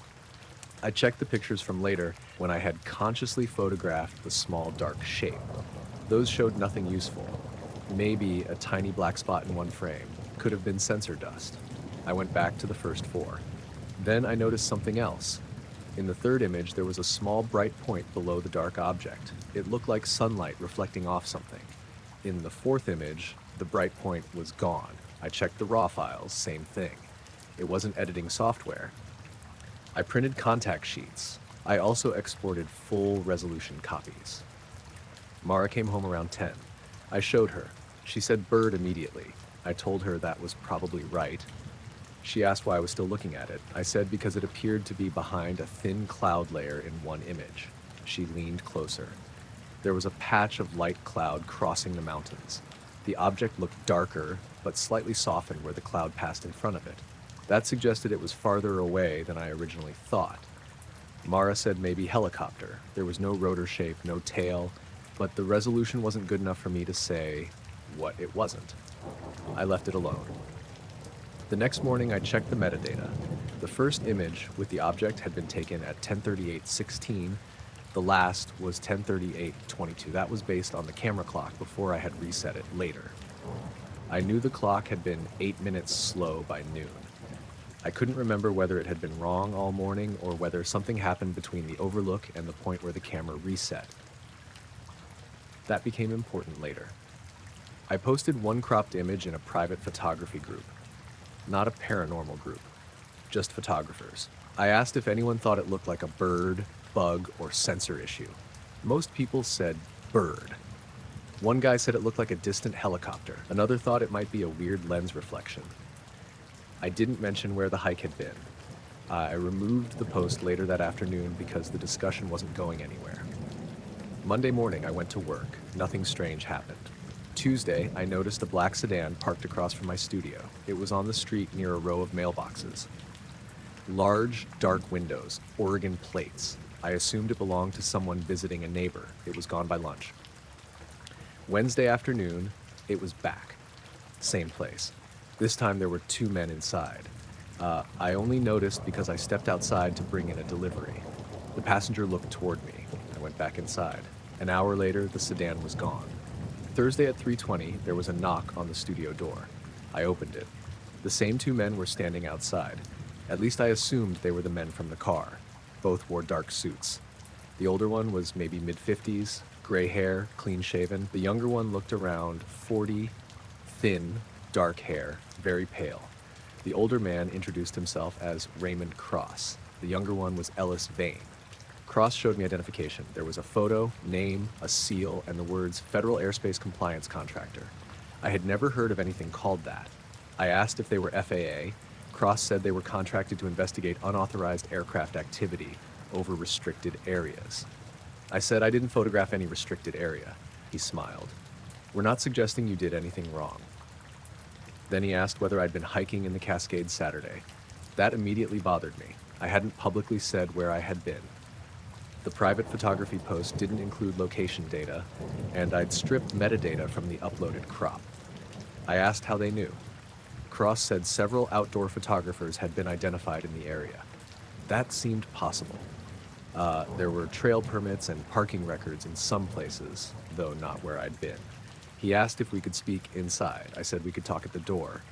He didn't seem offended. He asked whether I'd taken photographs between 10 and 11 in the morning. I said yes.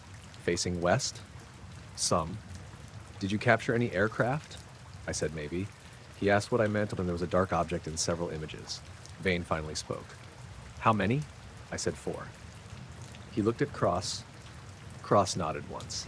I asked if that number meant something. Neither answered. Then Cross asked the question I expected. Could they see the photographs? I said yes. I brought my laptop to a table near the open door. I pulled up the first image. Both men looked. No surprise. Vane leaned closer but didn't touch the computer. I showed them the 4 frames. Cross asked if I had edited them. No. Were the originals still on the memory card? Yes. Had I uploaded them anywhere? Only one crop, briefly. He asked where. I told him a private photography group. He wanted the name. I refused. He didn't push. Then he asked something I hadn't expected. Was the camera's internal clock accurate? I thought he'd misunderstood me. I said, what? The clock, date and time settings. I told him I normally kept it within a minute or two. He asked whether I had checked it that day. I said yes. Both men became more attentive. Cross asked, when? I told him around noon. And what did you find? It was slow. By how much? About 8 minutes. Vane opened a small notebook. That was the first thing either of them wrote down. I said, you don't care about the pictures? Cross looked at me. We care about the timing. I asked why. He said they were comparing possible aircraft activity with radar records. That made some sense. I told him the image metadata showed 10:38. He asked whether that was before or after the clock discrepancy was discovered. Before. Did you correct the clock? Yes. What exact time? I couldn't remember. Around noon. Vane said 12:07. I stared at him. That sounded about right. I asked how he knew. He said, we're estimating. It didn't sound like an estimate. Cross asked whether the camera had shut down unexpectedly. I hadn't told him that. I said, why? He repeated the question. I told him yes. His eyes moved to Vane. Vane wrote something. Cross asked whether the battery had been removed. No. Memory card removed? No. Any error message? No. Did the date time screen appear? Yes. Vane asked whether the clock was 8 minutes slow before or after the shutdown.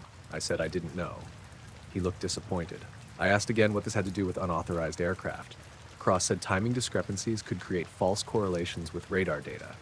I said, then wouldn't you want the photos too? He shook his head. We already know what's in them. That sentence made me stop. I asked what he meant. He corrected himself. We know the general type of image. I said, you just told me you were investigating whether I photographed something. He smiled faintly. Poor wording. I didn't believe him. Vane asked whether I had taken photographs of a bright reflection near the ridge later. I felt my stomach tighten. I hadn't uploaded those. I hadn't told Mara about them because they showed nothing. I said, what reflection? Cross looked at Vane. Vane didn't back down. A brief light near the western tree line. I asked how they knew. Cross said another witness reported it. I asked where the other witness had been. He couldn't say. Then Vane asked, did the camera clock reset before or after that light? I said I didn't know.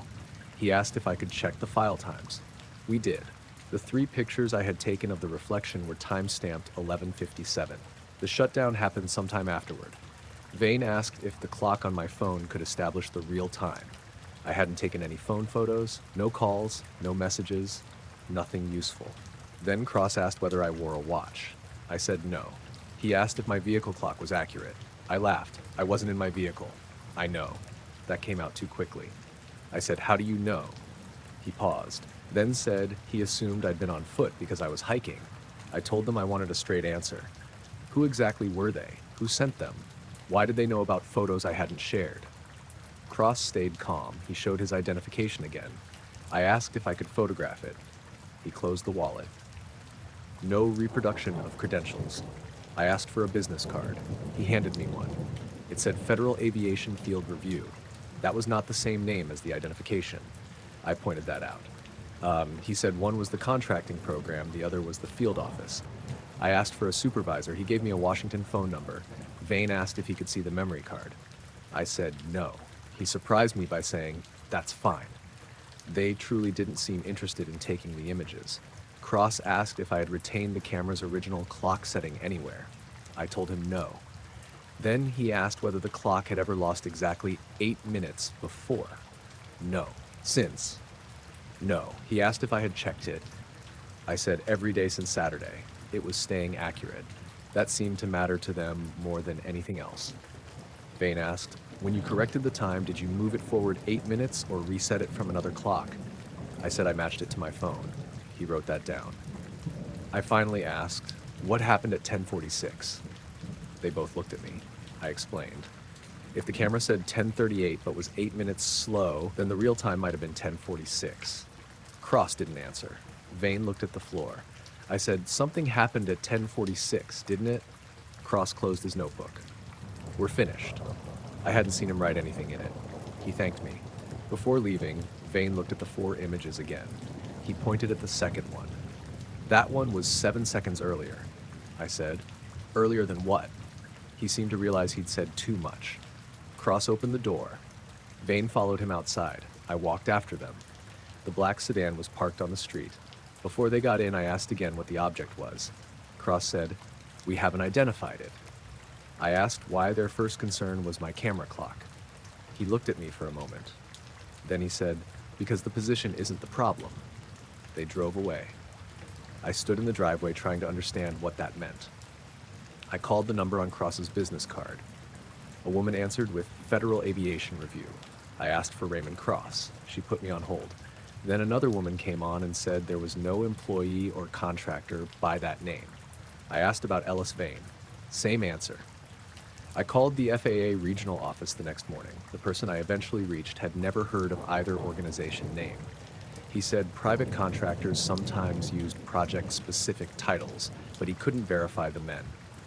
That afternoon, the black sedan was parked across from my studio again. Nobody got out. It stayed for about 20 minutes, then left. The next day, it appeared near the coffee shop where I met a client. That was farther from my house, same model, possibly the same plate. I wrote the number down. I called local police. An officer came by later. He ran the plate. It belonged to a rental fleet. Nothing illegal. No reason to investigate further. For the next week, I checked my camera clock constantly. It remained accurate. Then, 9 days after the hike, I woke at 3:11 in the morning because the security light behind the studio had turned on. I looked through the bedroom window. No one was outside. The yard was empty. I went back to bed. The next morning, I checked the camera. It was sitting on my studio desk where I'd left it. The clock was 7 minutes slow, not 8, 7. I checked the battery. Normal. No settings reset, no error logs. I corrected the time. Then I looked at the image counter. One new frame had been taken. I hadn't used the camera since the afternoon before. The photograph was black, completely dark except for one faint gray patch near the upper edge. The metadata showed 3:11:77:07 a.m. I checked the studio security camera. At 3:11, the recording showed the backyard light switching on. Nothing entered the studio. No door opened. No window moved. The camera on my desk wasn't visible because of the angle. I copied the image and put the memory card in a drawer. I didn't call Cross. I didn't know how to reach him anyway. 2 days later, I saw the sedan once more. It was parked at a turnout on Highway 20 while I was driving home from a job. Vane stood beside it. No Cross. He watched my truck approach. I slowed slightly. He didn't wave. I kept driving. In the rearview mirror, I saw him turn toward the road after I passed. The sedan didn't follow. I got home before dark. The camera clock was accurate. I checked the timestamp on the 4 mountain photographs one last time. 10:30 didn't follow. Then, I checked the 7-second difference Vane had mentioned. There was no photograph 7 seconds before the second frame, but there was one 7 seconds after the last. I had never noticed it because it was a landscape shot pointed lower toward the ridge. The dark object wasn't in the sky. Near the tree line, almost hidden against the rock, was a small black shape. Beside it were 2 thin, upright marks. They might have been tree trunks. They might have been people. The timestamp read 10:38:29. I copied the file, shut down the computer, locked the studio, and went back into the house. I saw the 2 men walking beside the old freight spur just after 6 in the morning, about half an hour before sunrise. My name was Owen Mercer. I was 49 at the time, and I worked maintenance for a regional rail company in western Pennsylvania. Most of my job involved checking switches, signals, crossings, drainage, and sections of track that hadn't been used in years, but still technically belonged to the company. This happened in November. It had snowed lightly overnight, not enough to cover the rails completely, but enough to leave a thin white layer on the ties and gravel. The temperature was below freezing, and there was fog sitting low along the river valley. The old spur ran behind an industrial park and then through about 3 miles of woods before ending near an abandoned quarry. No trains had used it in at least 7 years. The company kept it on the books because there had been talk of reopening the quarry branch, but nobody took that seriously. I was there because we had received 2 reports from freight crews about signal problems near the junction where the spur met the active main line. The reports were strange, nothing dangerous, just timing discrepancies. One crew said their onboard system showed them passing milepost 44 3 minutes later than dispatch records. Another said 4 minutes. Our signal equipment tested normally. Dispatch blamed GPS lag or software.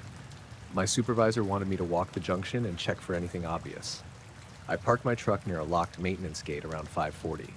The sky was still dark. I had a headlamp, handheld radio, track gauge, and a small tool bag. I unlocked the gate and followed the service road toward the spur. About 10 minutes in, I noticed a light through the trees. White. Low. I assumed it was a vehicle on the industrial access road. Then it moved sideways. Slowly. It stayed level with the tree line and made no sound. I stopped walking. The light kept moving. Then a second one appeared behind it. Same height, same speed. They traveled together for maybe 20 seconds. Then the first one dimmed. The second dropped lower and disappeared behind the trees. I stood there listening. No engine, no aircraft, nothing. A freight train was approaching on the main line about a mile away. I could hear it clearly. The horn sounded at the crossing. Then, for maybe 5 seconds, all the sounds stopped. Not just the train. Everything. I know that sounds impossible. I could still see the locomotive lights moving through the fog, but the horn cut out in the middle of a blast. No rail noise, no engine rumble, no wind. Then the sound came back all at once. The horn finished. The train passed the junction. I checked my watch, 6:03. I remember that because I wrote it in my notebook. I called dispatch. A man named Leo Hart was working that morning. I asked if train 118 had reported any communications issues. He said no. I asked if the train's timing looked normal. He said he'd check. While he did, I continued toward the spur. That's when I saw the two men. They were about a quarter mile ahead, walking between the rails. Both wore dark suits, black or very dark gray, white shirts, dark ties. One was older, probably mid-50s with short gray hair. The other looked around 40, thin, dark hair, taller. Neither carried equipment, no hard hats, no high visibility vests, no radio, no bag, nothing. That was enough to make me stop. Rail property was controlled access. Anyone working near tracks needed basic PPE at minimum. I called out. The older man turned. He raised one hand. I walked toward them. As I got closer, I noticed their shoes. Polished black dress shoes. The ballast between the rails was rough, wet, and partly frozen. You could twist an ankle walking it in boots if you weren't careful. These two looked like they were going to a funeral. I said, "You can't be out here." The older one smiled. "Morning." I asked who they were. He said they were conducting an inspection. I looked at their clothes. Inspection of what? The line. I asked which department. He took out a leather credential wallet. The card looked official. Photo, name, seal.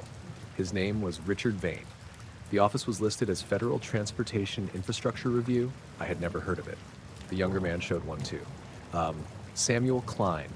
Same office. I asked if they were FRA. Vane said we coordinate with them.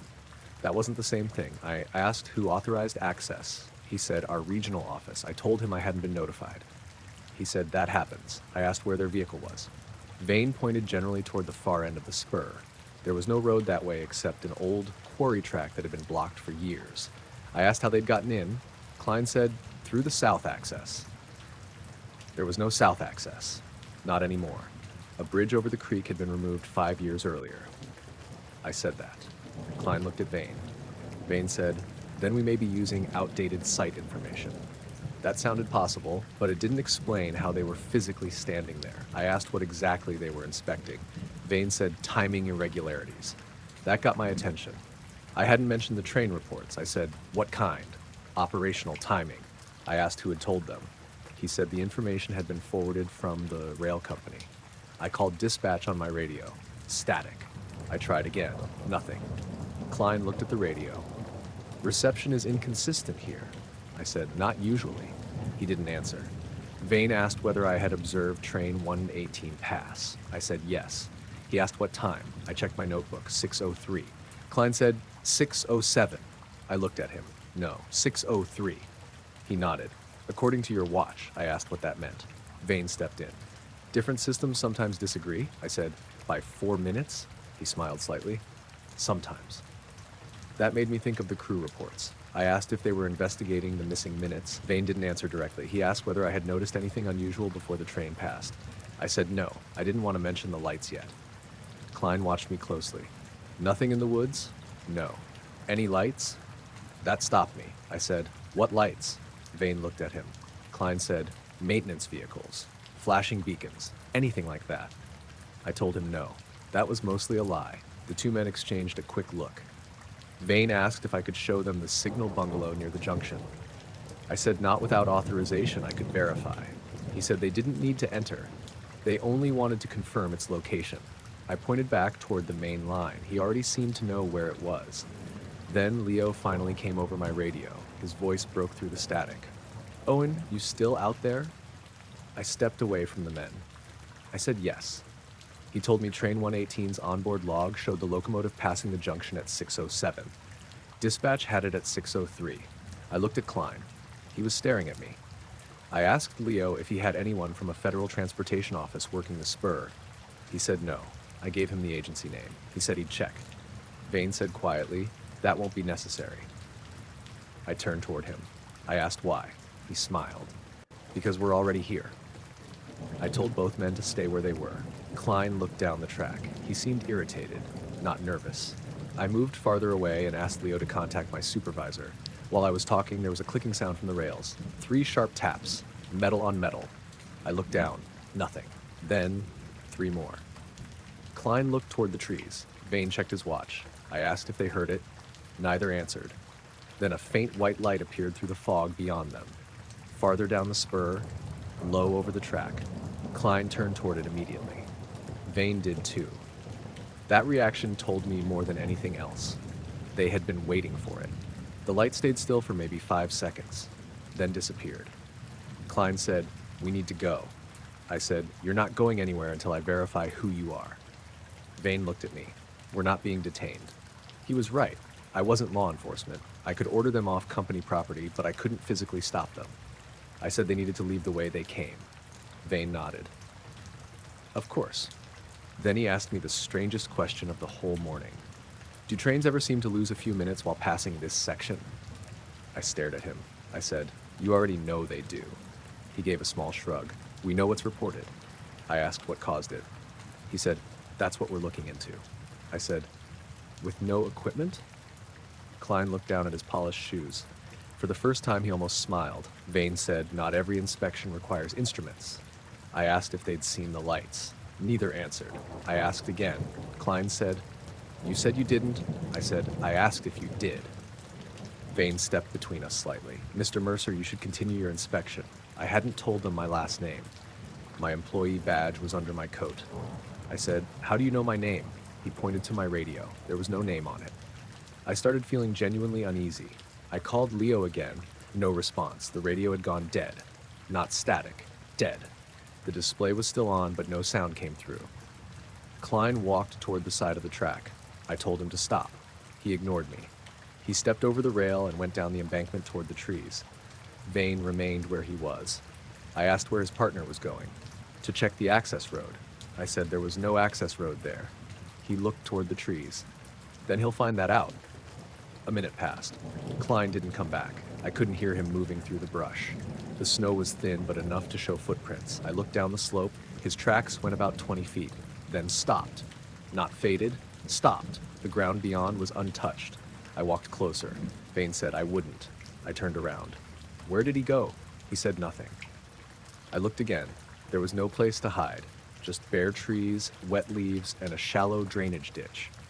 I called out Klein's name. No answer. Then I heard an engine behind me. A black sedan was moving slowly along the service road beside the spur. I hadn't heard it approach. It stopped near us. Klein was driving. I felt my stomach tighten.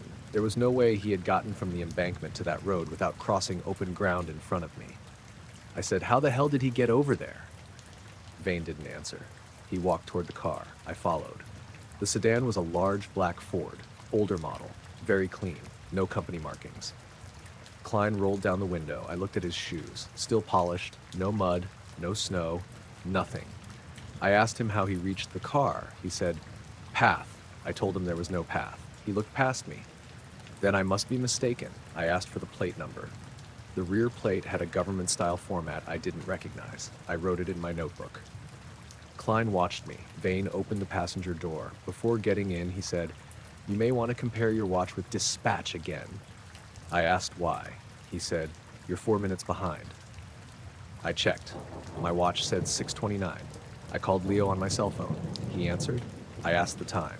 6:33. My phone said 6:33 too. My watch was 4 minutes slow. It had been accurate when I started my shift. I looked at Vane. He was already inside the sedan. The car pulled away. I watched it drive down the service road toward the old quarry. I knew that road ended at a washed-out culvert about half a mile ahead. I got into my truck and followed. By the time I reached the culvert, the sedan was gone. The road ended in a ditch 6 feet wide. No bridge, no tire marks through the mud, no turnaround tracks, nothing. I radioed Leo. The radio worked normally again. He said my supervisor was on the way. I told him the men had left. Then I gave him the plate. There was a pause. He said he'd check. My supervisor, Mark Dell, arrived around 20 minutes later. I told him everything except the disappearing footprints. I didn't know how to explain that without sounding ridiculous. He was more interested in the credentials. He called our regional office. Nobody knew about a federal transportation infrastructure review team. No inspection had been scheduled. Leo called back about the plate. He said there was no return, not invalid, just no record. Mark asked if I had copied it correctly. I showed him my notebook. He took a photo. We walked the section together. The strange part was the snow. There were footprints where I had approached the men, mine, 2 other sets between the rails. They ended near the spot where the sedan had stopped, but there were no tire tracks. The service road beside the rails had a thin layer of wet snow. My truck tracks were obvious. Marks were obvious. Nothing else. I told him the sedan had been there. He looked at me. You're sure? I said yes. He didn't argue. We finished the inspection. Everything tested normally. At 8:11, a westbound freight passed. Dispatch and onboard logs matched exactly. No missing time. The next few days were quiet. Then another crew reported a discrepancy. 5 minutes this time. Same section. Their locomotive clock showed 1:22 a.m. Dispatch had 1:17. A third crew reported nothing unusual, but said all 3 radios in the cab made a short clicking sound while passing the old spur. My supervisor forwarded everything to regional operations. A week later, 2 men from our actual rail safety office came out. They wore orange vests, work boots, hard hats, and carried enough equipment to fill the back of an SUV. I asked if they'd heard of Vane or Klein. No. I showed them the agency name. No. One of them joked that I'd met ghosts from the Department of Transportation. I didn't laugh. For the next month, I kept checking my watch whenever I worked near the junction. Twice it lost time, once 2 minutes, once 3. Both times my phone stayed accurate. I replaced the battery. Eventually I bought a new watch. That one stayed accurate everywhere except near the spur. One morning it lost exactly 4 minutes between 5:50 and 6:15. I wrote it down. I stopped wearing it there after that. In January, the company locked the spur behind a second gate. Official reason was trespassing. I asked Mark if there had been more incidents. He said he'd been told to keep crews off the line unless necessary. He wouldn't say by who. A black sedan showed up near the employee lot about 2 weeks later. I saw it 3 mornings in a row, always before sunrise. Never the same parking space. I couldn't see the driver. On the 4th day, it wasn't there. Nothing happened for months. Then in early spring, I was called to inspect a drainage problem near the old quarry end of the spur. The weather was clear and warm, no fog. I went with another employee named Jesse Cole. We drove as far as the washed-out culvert and walked from there. The rails beyond were rusty and partly covered in weeds. About half a mile in, we found fresh footprints between the ties. Dress shoes, 2 sets. They came from nowhere we could identify. No vehicle tracks, no trail from the woods. They continued about 300 yards toward the quarry and then stopped beside the rails. Jesse said maybe someone had parked on the far side. There was no road on the far side. We kept walking. Near the point where the footprints ended, I found something wedged between 2 ties. A black business card holder, leather, empty, no initials, no identification. Jesse picked it up. I told him to leave it. He laughed. Why? I said I didn't know. He put it back. We finished the drainage check and walked out. When we passed the spot again, the card holder was gone. Jesse accused me of taking it. I hadn't. Neither of us saw anyone. I stopped mentioning the sweeted men after that. I worked for the railroad another 5 years. The old spur was never reopened. Eventually, they removed the switch connecting it to the main line. On my last week before retiring, I drove past the junction one final time. It was a bright afternoon in October. No fog, no snow, no strange lights. A freight train passed while I sat in the truck. I checked the time on my phone as the locomotive crossed the old spur. 2:16. Dispatch called over the radio with an unrelated message. The display on the truck clock read 2:12. I watched it for a few seconds, then it changed to 2:17. It skipped 5 minutes at once. I wrote the time in my notebook, closed it, drove back to the maintenance yard, and finished my shift. The lights appeared over the houses behind ours around 9:30 on a Friday night. My name was Emily Carter. I was 35 at the time, and I lived in a quiet subdivision outside Raleigh with my husband Nate, and our 7-year-old son Lucas. It had been hot all day, but a storm had come through around dinner and cooled everything down. By 9, the rain had stopped. The streets were wet. The air smelled like damp grass, and there were low clouds moving east. I was upstairs putting laundry away when Lucas called me from his bedroom. He said there were lamps in the sky.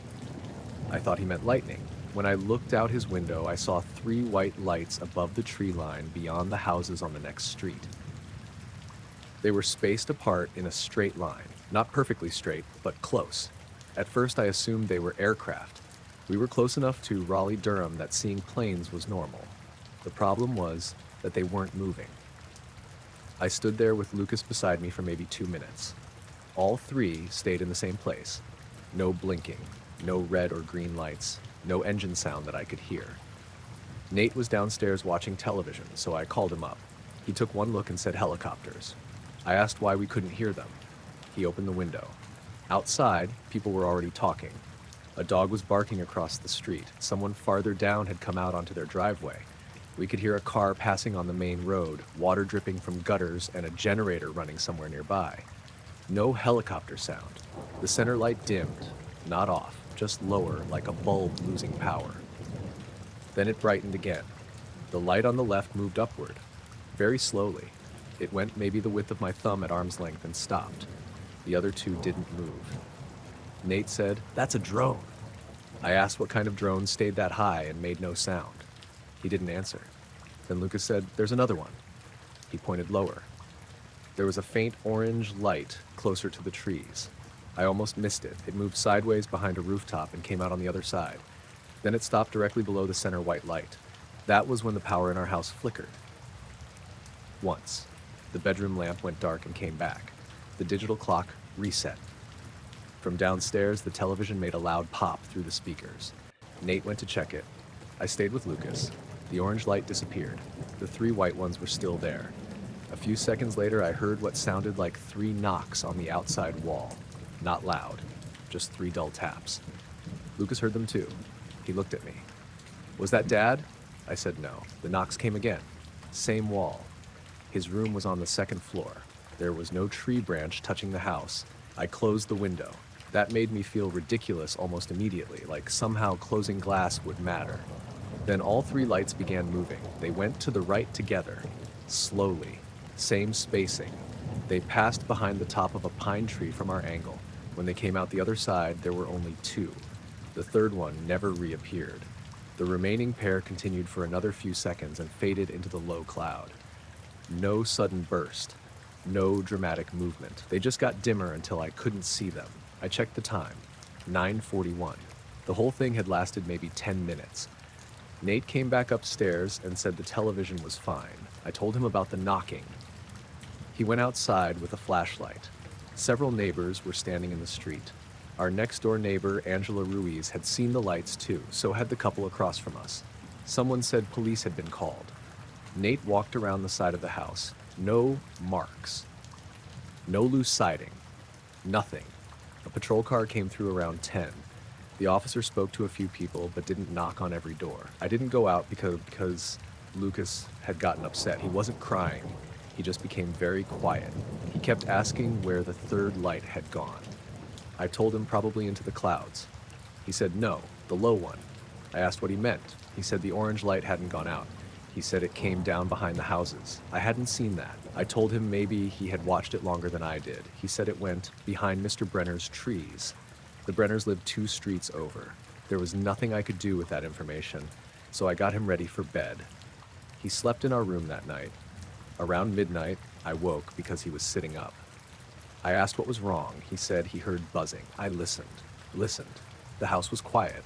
The air conditioner was running. I told him it was probably that. He said no. The other buzzing. I asked what other buzzing. He didn't answer. He lay back down. The next morning he was up before us. I found him at the kitchen table drawing. That wasn't unusual. Lucas drew constantly, mostly cars, superheroes, animals, maps of imaginary places. This time he was drawing the same shape over and over. It was a flattened oval with a line through the middle. Underneath it he drew 3 short vertical marks. Sometimes 1, sometimes 3. Sometimes he drew a small dark circle next to it. I asked what it was. He shrugged. The thing. What thing? He looked annoyed that I didn't understand. From last night. I said I hadn't seen a shape, only lights. He said it was behind them. I asked if he saw it from his bedroom window. He said yes. I asked why he hadn't told me. He said, I thought you saw it. That bothered me more than I wanted to admit. I looked through his drawings. There were maybe 15 sheets, same basic shape. Some large, some small. One showed a row of houses underneath it. One had little square marks along the side. I asked what the 3 lines underneath were. He said, the dark parts. That didn't explain anything. Nate came in and looked at them. He said Lucas had probably filled in details after hearing us talk about drones. We hadn't described any shape. Still, children did that. They mixed memory and imagination. I put the drawings into a pile and made breakfast. By 11, everyone in the neighborhood was talking about the lights. Our local community page had people posting blurry phone videos. Most showed 2 or 3 bright dots. Nothing useful. A few people said they had heard a low humming sound. One woman claimed her garage door opened by itself. Another said her dog hid in the bathtub. There were normal explanations for most of it. Storm interference. Drones. Power problems. I didn't post anything. I didn't mention Lucas's drawings to anybody. That part felt too strange and too personal. Sunday was quiet. Monday morning, I saw a black sedan parked near the entrance to the subdivision. 2 men stood beside it talking to one of our neighbors. I noticed them while driving Lucas to school. Both wore dark suits. It was already warm, maybe 75 degrees, and everyone else was in short sleeves. One man had gray hair. The other was younger, dark-haired, thin. I assumed they were insurance people or maybe utility investigators. When I came home, the sedan was gone. Around noon, Angela texted me. She asked if the government guys had come by yet. I called her. She said 2 men had knocked on her door and asked what she'd seen Friday. They showed identification, but she couldn't remember the agency name. Something about aviation safety. They asked where she was standing, what color the lights were, whether her electronics acted strangely. I asked if they mentioned police. She said they claimed to be following up on reports passed along by local authorities. That afternoon, the black sedan returned. It parked across from our house. I watched from the kitchen window. The men stayed inside for maybe 5 minutes. Then both got out. The older one walked to my door. The younger one looked up at the 2nd floor. I don't mean generally at the house.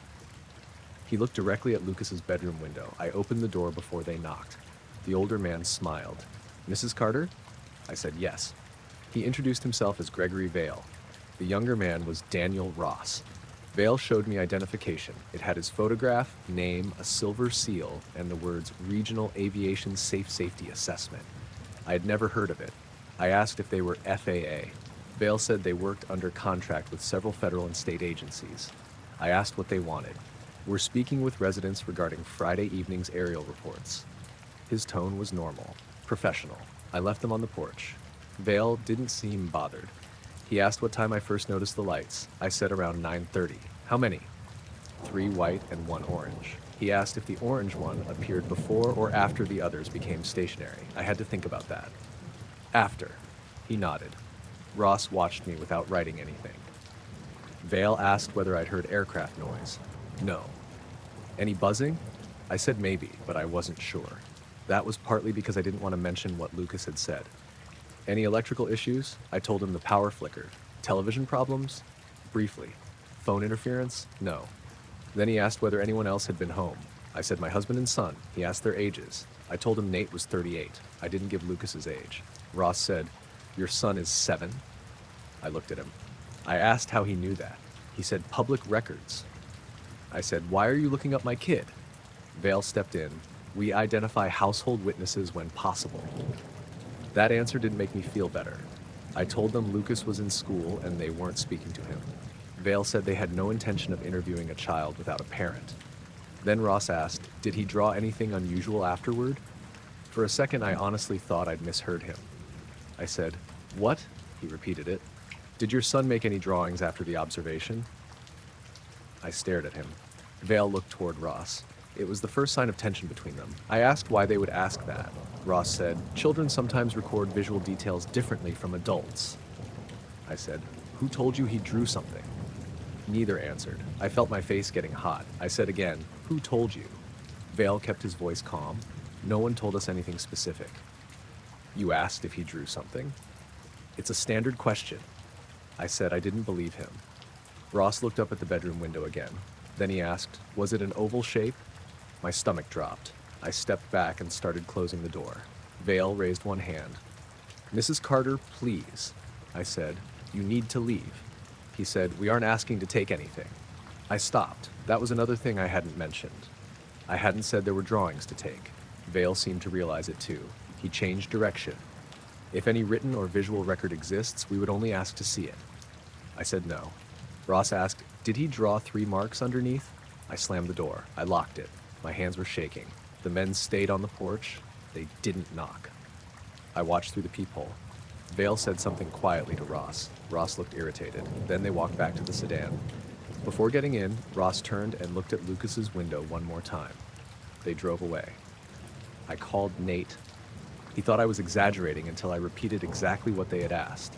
Then he stopped talking for a few seconds. He told me to call police. I did. An officer named Rebecca Dunn came by about 40 minutes later. I gave her the names and agency from memory. She took notes. I told her the men had known about Lucas's drawings. That got her attention. She asked if I'd posted them online. No. Sent them to anyone? No. Shown neighbors? No. I'd only shown Nate. Lucas obviously knew. That was it. Rebecca asked to see the drawings. I brought out the stack. She looked through them slowly. She didn't say anything strange about them. She took a photo of one with my permission. Then she called dispatch and asked if any aviation investigators had coordinated visits in the area. Apparently no one knew about them. She said she'd look into the agency name. That evening, Nate came home early. We picked Lucas up together. I didn't tell him about the men. I just asked him again about the shape. This time he got frustrated. He said, "I already told you." I asked where exactly it had been. He took one of his drawings and pointed to the top. The lights were here. Then he pointed to the oval. This was behind. I asked what color it was. Dark. Black? Just dark. I asked about the 3 marks underneath. He said, "They moved." That was new. I asked how. He pushed 3 fingers slowly downward against the paper, then stopped. I asked whether they were lights. He shook his head. Dark. Nate ended the conversation because Lucas was getting upset. We put the drawings in a kitchen cabinet. Around 10 that night, our motion light came on outside. Nate checked. No one there. A few minutes later, it came on again. Then the doorbell rang once. We both froze. Nate went to the front window. The street was empty. No black sedan. No people. He checked the porch camera. The recording showed the light coming on. Then static for about 5 seconds. When the image returned, nothing was there. The doorbell press didn't show up at all. The next morning, the drawings were still in the cabinet. I counted them, 16 pages. I took photos of every one. I emailed the pictures to myself and to Nate. After that, nothing happened for almost a week. The sedan didn't return. The men didn't call. Then Angela knocked on my door Saturday morning. She looked nervous. She said the 2 men had come back to her house. They asked if she'd heard any children talking about a shape behind the lights. I asked if she mentioned Lucas. She swore she hadn't. She didn't even know about the drawings. That afternoon, I called Officer Dunn. She said she hadn't found any agency operating under the exact name Regional Aviation Safety Assessment. She had found private contractors with similar names, but nothing tied to those 2 men. She said if they returned, I should call immediately. 3 days later, I saw the black sedan near Lucas's school. It was parked across the street from the playground. I was early for pickup. I pulled into the school lot and watched it. One man sat in the driver's seat. Dark hair. Could have been Ross. I called the school office and then police. Before anyone came outside, the sedan drove away. Officer Dunn arrived later. I gave her the partial plate I'd written down. It came back to a rental company. No useful name. After that, we kept Lucas home for 2 days, probably overreacting. I didn't care. The lights never returned. The men did once. About a month later, I was leaving a grocery store alone near Sunset. Vale was standing beside a black sedan 3 rows from my car. No Ross. He didn't approach me. I stopped. He gave a small nod. Then he said, "Your son was correct about the 3 lower features." I felt all the air leave my chest. I said, "What?" He looked toward the store entrance. I shouldn't have said that. I asked what the shape was. He didn't answer. I asked why they wanted the drawings. He said, "We didn't." "You asked about them." "Ross did." I asked who Ross really was. Vale opened the driver's door. I stepped closer. He said, "Keep the originals." Then he got into the car. I wrote down the plate before he drove away. Different number from the school sedan. I called Dunn from the parking lot. She documented it. The plate came back to another rental fleet. We moved the following spring because Nate got a new job in Durham. I packed the drawings myself.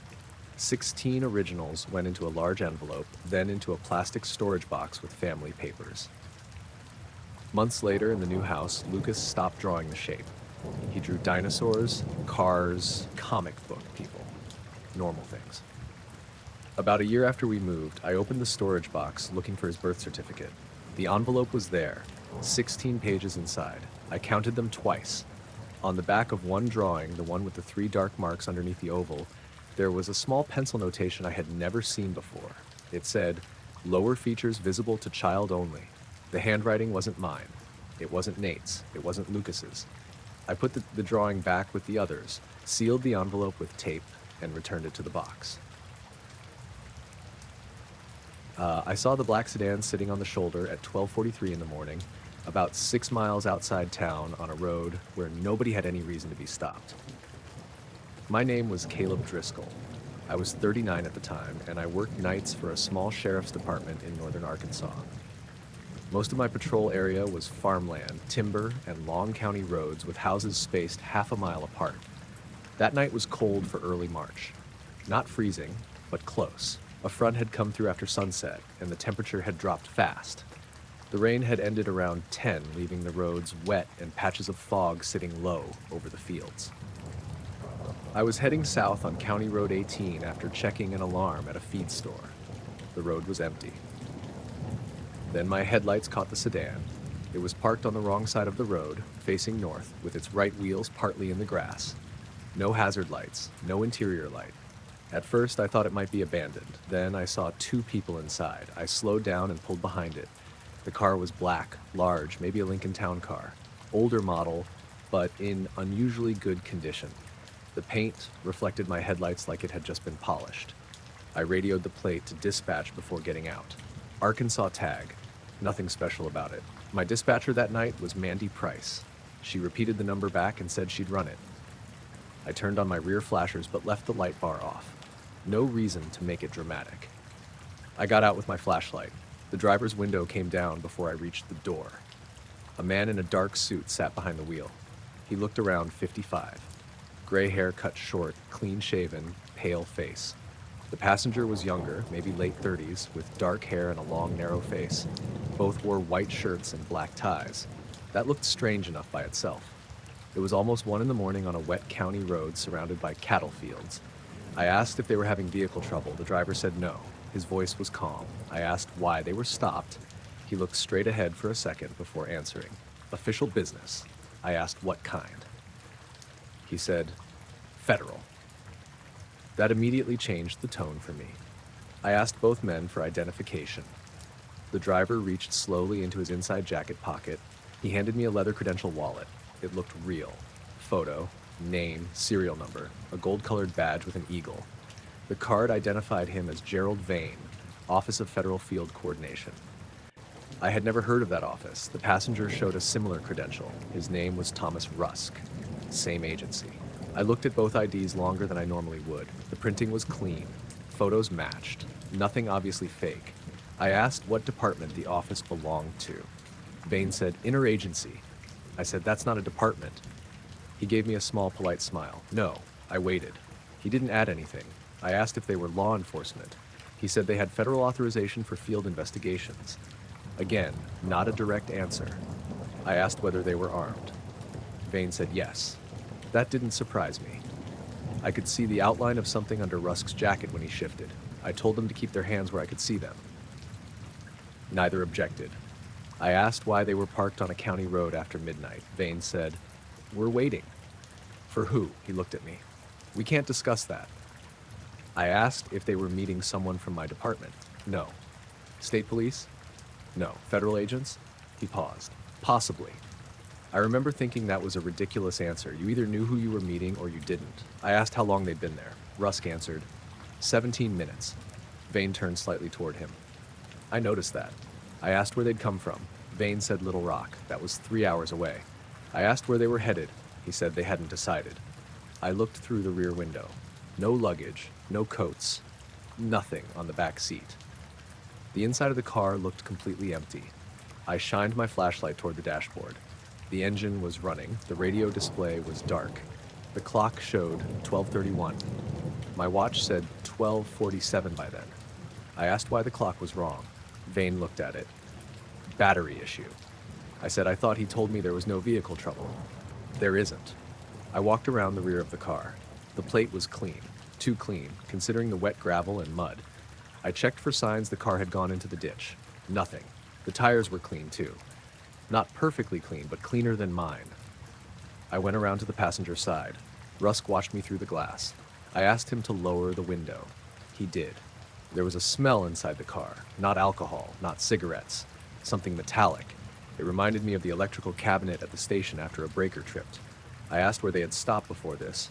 Rusk said nowhere. I asked why the interior smelled burned. He looked at Vane. Vane said, heater. The heater wasn't running. At least I couldn't hear a blower. Then I noticed something in the passenger footwell. A folded county road map. Not unusual. What was unusual was that several places had been marked in red pencil. I could see one circle near the road we were on. I asked what they were investigating. Neither answered. I pointed toward the map. Looks like you're investigating something. Vane said, we're not authorized to discuss an active federal matter. I asked if there was any danger to the public. No. Any missing person? No. Any fugitive? No. Drugs? No. Explosives? No. I said, then what are you doing? He smiled again. Waiting. The whole thing was making me irritated more than nervous.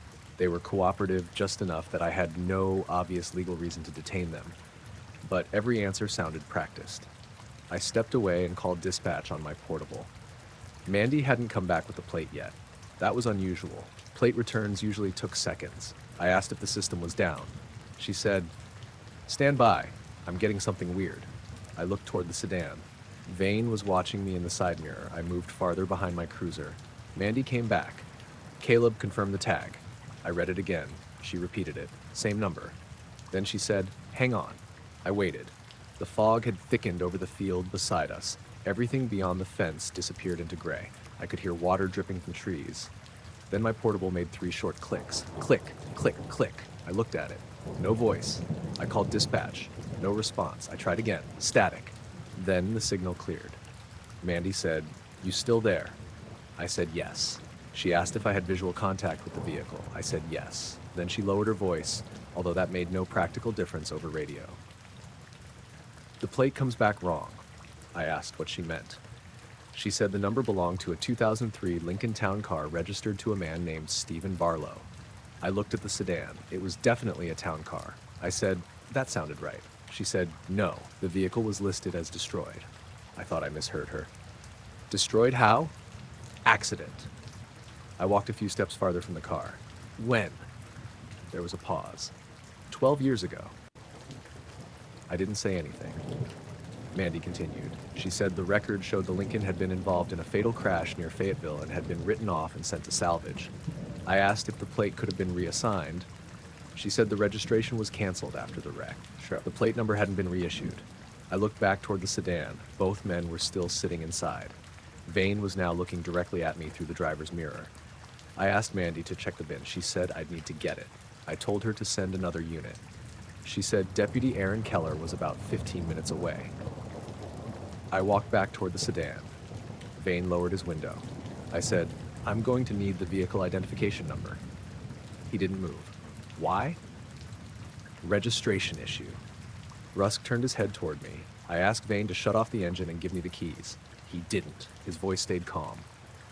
Officer, there is no registration issue. I said. Dispatch disagreed. For the first time, his expression changed. Only slightly. He looked tired. Not frightened. Not angry. Just tired.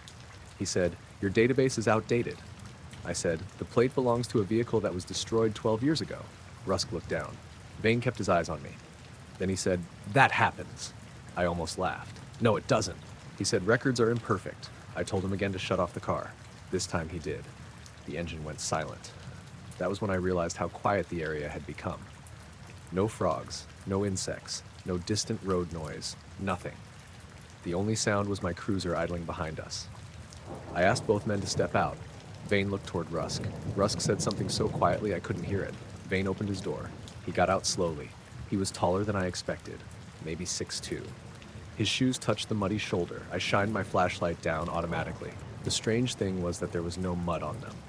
I watched him take another step, still almost clean. Rusk got out on the passenger side. Same thing, polished black shoes, wet roadside, barely any dirt. I told them to stand at the front of my cruiser. They complied. I checked both for weapons. Each had a handgun and a shoulder holster. I secured them temporarily. Vane didn't protest. He said, you should call your supervisor. I told him another deputy was already coming, not another deputy. What? Your supervisor. I asked why. He said, this can be resolved quickly. I told him he could resolve it by explaining who he actually worked for. He said the same agency name, Office of Federal Field Coordination. I asked for a supervisor's phone number. He gave me one from memory. I radioed it to Mandy and told her to verify. Then I walked to the sedan. The driver's door remained open. I looked at the VIN plate at the base of the windshield. There wasn't one. There was a rectangular space where it should have been. Nothing there. I checked the driver's door frame. The manufacturer label had been removed, not peeled recently. The area looked smooth. I felt a knot in my stomach. I went around the car with my flashlight. No VIN visible anywhere obvious. No dealer stickers, no inspection sticker. The state registration decal on the windshield looked current from a distance. When I got close, there was no printed date, just a gray square where the number should have been. I asked Vane where the VIN was. He said, you're not going to find one. That stopped me. I turned around. Why not? He didn't answer. Rusk looked toward the field. I followed his gaze. A faint white light had appeared beyond the fog. Low, maybe a quarter mile away. I thought it was a farmhouse light at first. There were no houses in that direction. The light stayed still. Then a second appeared farther left. Rusk said quietly, we're late. I asked what he meant. Vane said, nothing. I looked back at the lights. The first one moved upward. Slowly, no blinking. The second followed. I reached for my radio. It made 3 clicks again, then went dead. My cruiser headlights dimmed. Not off, just dimmer. Vane said, Officer Driscoll, you should get in your vehicle. I stared at him. That was the first time he had used my last name. My badge was on my chest, so he could have read it. Still, the way he said it bothered me. I told both men to stay where they were. The white lights stopped moving. They hung above the field. Then a third, dull orange point appeared between them. Rusk took 1 step forward. I told him to stop. He did. Vane said, we're not here because of you. I asked, then what are you here for? He looked toward the lights. No answer. The orange light dropped, straight down. It disappeared into the fog. A few seconds later, I heard something in the field, a low mechanical hum. Not loud. It seemed to come from everywhere at once. My cruiser engine sputtered, then caught again. The dashboard lights flickered. I radioed dispatch using the vehicle set. Static. Then Mandy's voice broke through. Caleb, your supervisor is trying to reach you. I grabbed the mic, put him through. Before she could answer, headlights appeared behind us. I thought it was Aaron. It wasn't. A dark SUV came around the bend and stopped about 50 yards back. No light bar, no markings. Two people sat inside. I couldn't see faces. Vane sighed. "They're early," I said. He looked at me. "You need to return our weapons." I actually laughed once. No. The SUV's headlights went off. The road behind it disappeared into darkness. I called Aaron on the radio. He answered faintly. He said he was still 9 minutes away. I told him to hurry. Then Mandy came back. She had reached the number Vane gave me. She said a man answered, confirmed both names, and claimed they were federal contractors. I asked which agency. Mandy said, "He won't tell me." That didn't help. Then she added something. "The number traces to a federal switchboard." I looked at Vane. He said, "I told you." I said I still had a vehicle with a dead man's plate and no VIN. He nodded. "Correct." I asked why he was admitting that. "Because it no longer matters." Behind me, the sedan's radio turned on. The key wasn't in the ignition.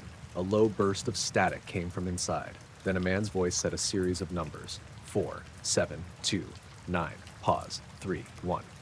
Rusk closed his eyes. Vane looked toward the car. The voice continued. Then stopped. The SUV behind us started its engine. I could hear it clearly now.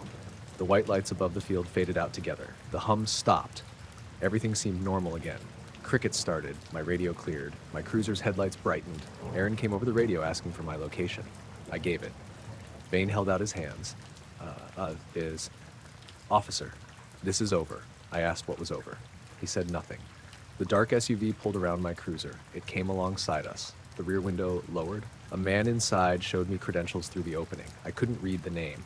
I did recognize the seal, Department of Homeland Security, or something very close to it. He told me to call my sheriff. I radioed dispatch. My sheriff was already on the line.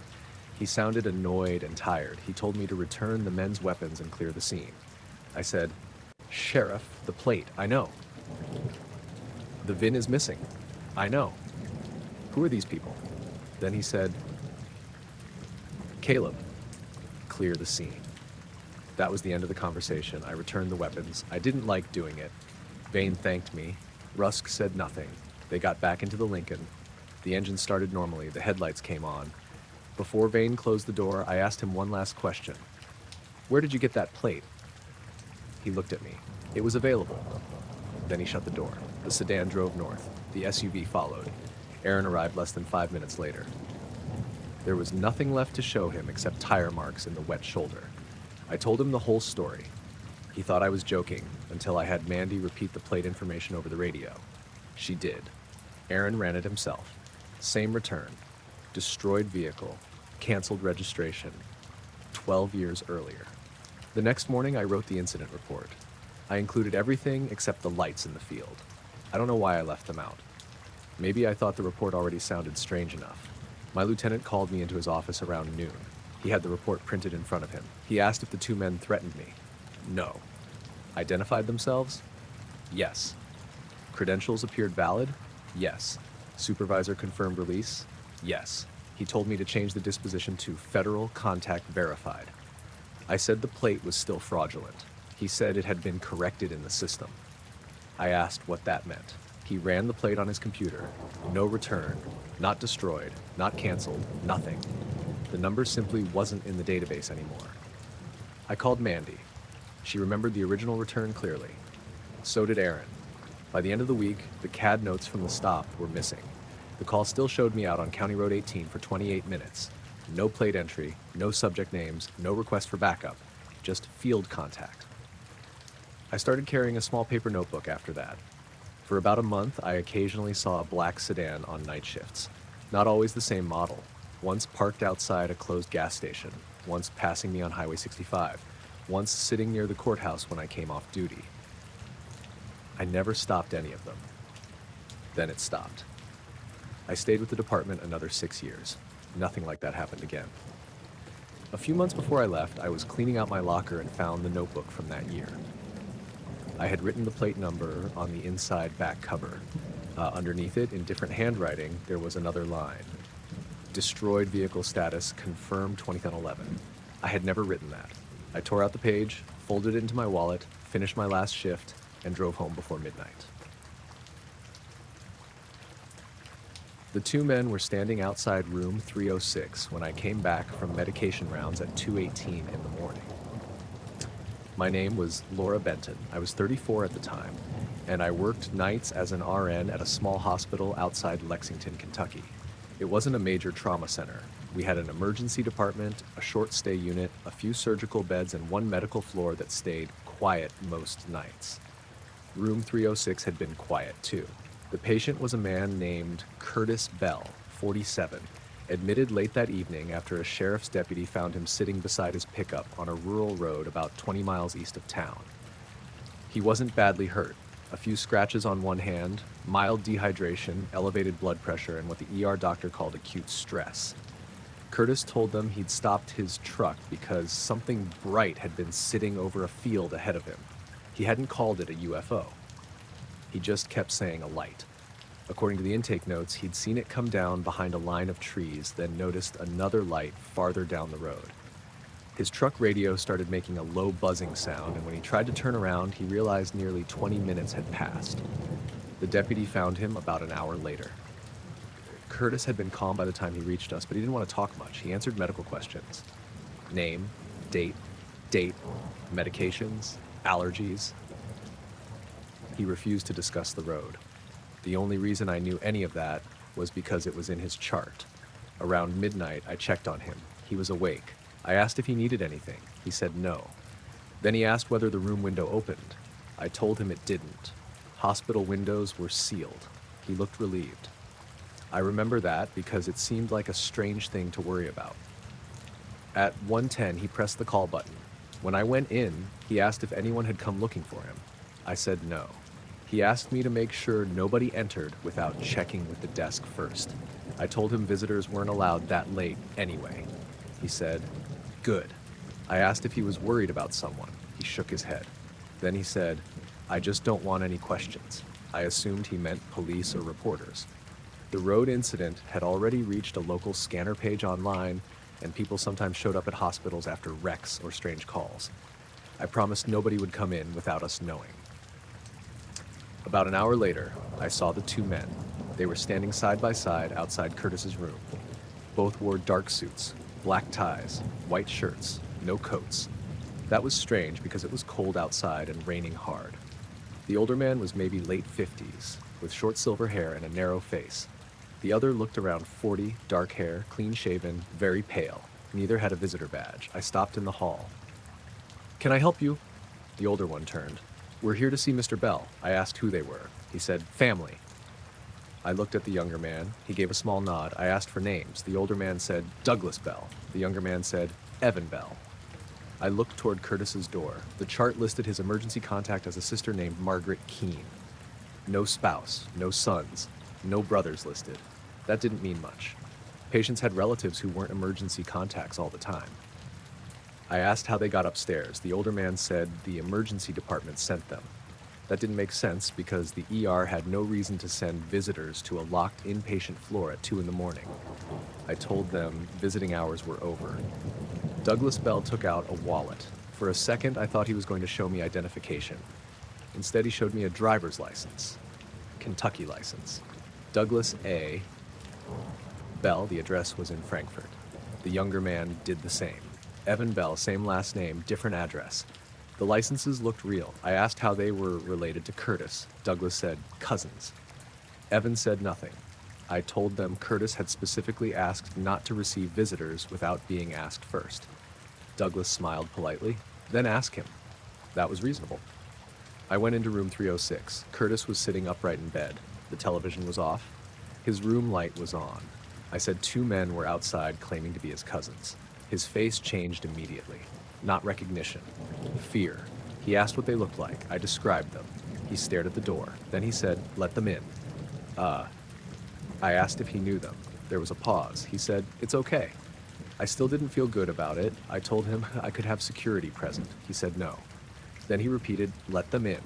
I stepped back into the hall. The men hadn't moved. I told them they could have 5 minutes. Douglas thanked me. They entered. Evan closed the door. I went to the nurse's station about 30 feet away. The floor was quiet. My coworker, Jasmine Cole, was charting.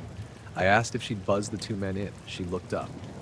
"What 2 men?" I pointed toward room 306. She hadn't seen them. The unit doors were badge controlled after 9. Visitors had to use an intercom at the entrance. Jasmine said nobody had buzzed in for at least an hour. I checked the door log on the workstation. There had been a badge entry at 211. Staff access, no name attached. That was unusual. Our entries normally showed an employee number. I called downstairs. The ER clerk said nobody had sent relatives upstairs. I started getting nervous. I told Jasmine to stay at the desk while I checked on Curtis. As I walked toward his room, I heard voices through the door. Low. The older man's voice was doing most of the talking. I couldn't make out the words. Curtis said something. Then the younger man spoke. His voice was almost too quiet to hear. After that, everything stopped. No talking. I stood outside for maybe 10 seconds. Then I knocked. No answer. I opened the door. All three men looked at me. Curtis was still in bed. Douglas sat in the chair beside him. Evan stood near the window. The room felt colder than the hallway. Not dramatically, just enough that I noticed. I asked if everything was all right. Curtis said yes. His voice sounded flat. Douglas checked his watch. We're nearly finished. I told them visiting hours were over and they needed to leave now. He stood. Evan turned away from the window. Before they left, Douglas leaned toward Curtis and said quietly, "You'll remember the sequence." I heard that clearly. Curtis didn't answer. The men walked past me. I followed them to the hall. I asked Douglas what sequence he meant. He smiled. Family matter. They headed toward the elevators. I watched them go. Neither pushed the call button. The elevator doors opened anyway. They stepped inside. I looked at the floor indicator. The elevator had come from the basement. That struck me as odd because nobody used the basement at night except lab transport and maintenance. The doors closed. I immediately called security. Our guard, Ray Morgan, answered. I told him 2 unauthorized visitors had just taken elevator B downstairs. He said he'd meet them in the lobby. A few minutes later, he called back. Nobody came out. I asked if the elevator had stopped somewhere else. He checked. It had gone to the first floor. He had been standing near the doors. They opened. Empty. I told him that wasn't possible. Ray said, "Laura, I'm looking at the camera." I asked him to rewind it. He did. Then he got quiet. He said the camera showed the elevator doors opening at 2:24. Nobody came out. I asked about the men entering on the 3rd floor. The 3rd floor elevator camera had been offline for maintenance. I didn't know that. I went back into Curtis's room.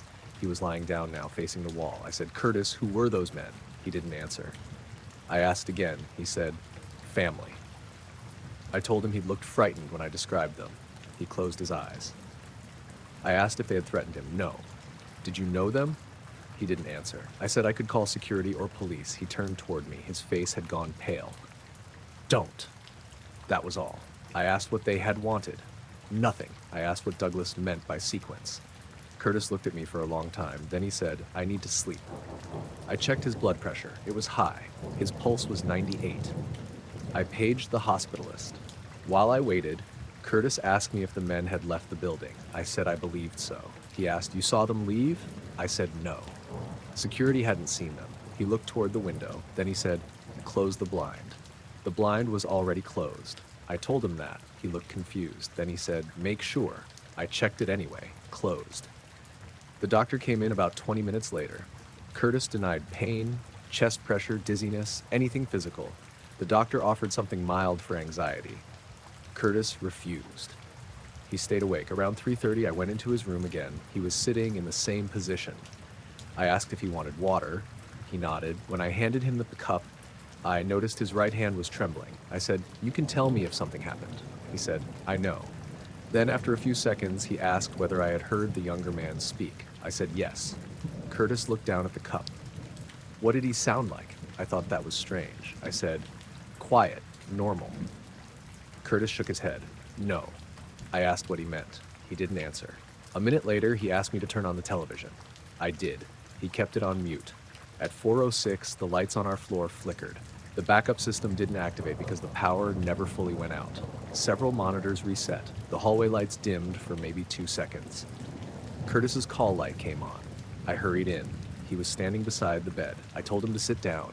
He pointed toward the window. That. I looked. The blind was closed. I opened it a few inches. Across the parking lot, beyond the employee cars, there was a white light above the tree line. It was low, steady, no blinking. I thought it might have been a tower light, but there was no tower in that direction. The light moved slowly to the right, then stopped. Curtis stepped backward. He said, "That's not the same one." I turned toward him. "What do you mean?" He immediately said, "Nothing." I looked back outside. A second dimmer light appeared below the first. It was orange. It stayed for maybe 10 seconds, then both went out. No flash, no movement, just gone. Curtis sat on the edge of the bed. I asked if those were the lights he'd seen on the country road. He put both hands over his face. "Please stop asking." I stopped.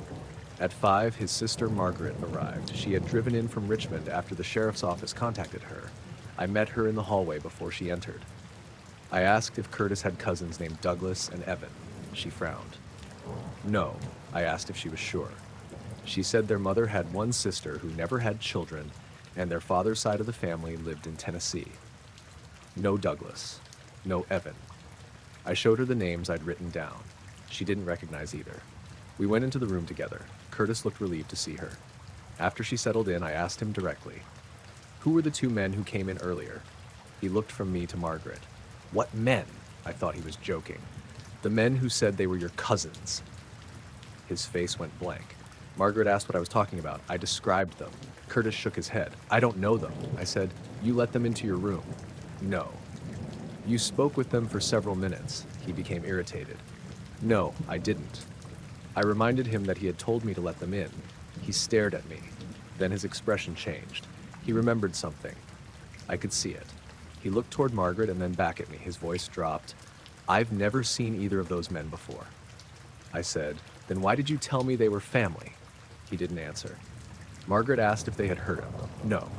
"Did they threaten you?" "No." "What did they say?" Curtis looked down at the blanket. "I'm not talking about it." I said the hospital needed to know if unauthorized people had entered and intimidated a patient. He said, "They didn't intimidate me." I asked what they did. He looked at me. "I'm not talking about it."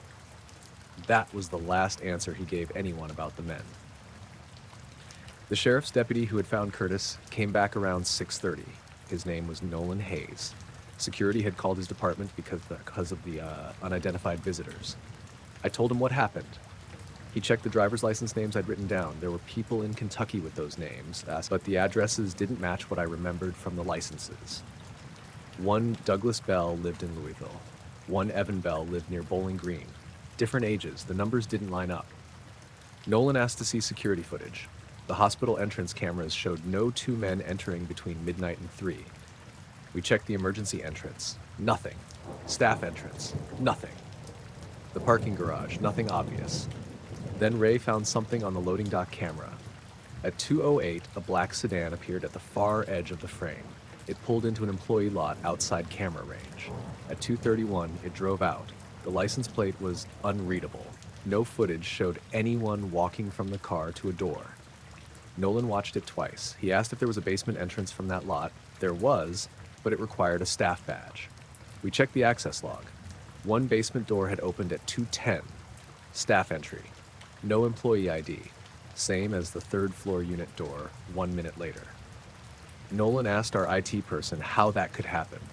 He said an old administrative badge could sometimes show without a current name attached if it hadn't been properly removed from the system. He searched the badge number. It belonged to a facilities employee who retired 9 years earlier. That man's badge had supposedly been deactivated. The access record showed the same number had opened the basement door and the third floor unit. I wrote all of that in my nursing incident report. Curtis was discharged shortly after noon. His tests were normal. His blood pressure had come down. His sister drove him home. Before he left, I caught him alone for maybe 30 seconds. I told him I wasn't going to ask what the men said. He nodded. Then I asked if he felt safe going home. He said yes. I asked if he wanted the sheriff contacted again. No. He took a few steps toward the elevator, then turned back. "Did they ask you anything?" I said no. He looked relieved. I asked what they might have asked. He shook his head and walked away. 2 days later, a man called the nurse's station and asked for me. He didn't give his name. When I picked up, he said, "Miss Benton, thank you for your assistance with Mr. Bell." I recognized the voice. Douglas. I stood up from my chair. I asked who he really was. He said no further contact will be necessary. I asked how he'd gotten onto the floor. Silence. I asked what he said to Curtis. Another pause. Then he said his memory of the road was incomplete. I said, "What does that mean?" He ignored the question. "Did Mr. Bell repeat any numbers after we left?" I said no. The line went quiet. Then he said, "Good." I asked what numbers. The call ended. I reported it. The hospital traced the incoming call as far as they could. It came through an outside line with no usable caller information. Nolan added it to his report.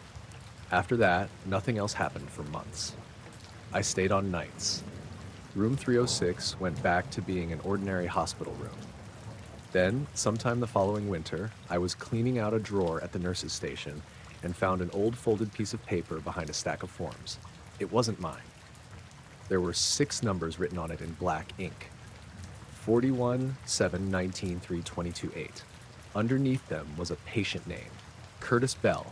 No date, no signature. I showed it to my manager. She didn't recognize the handwriting.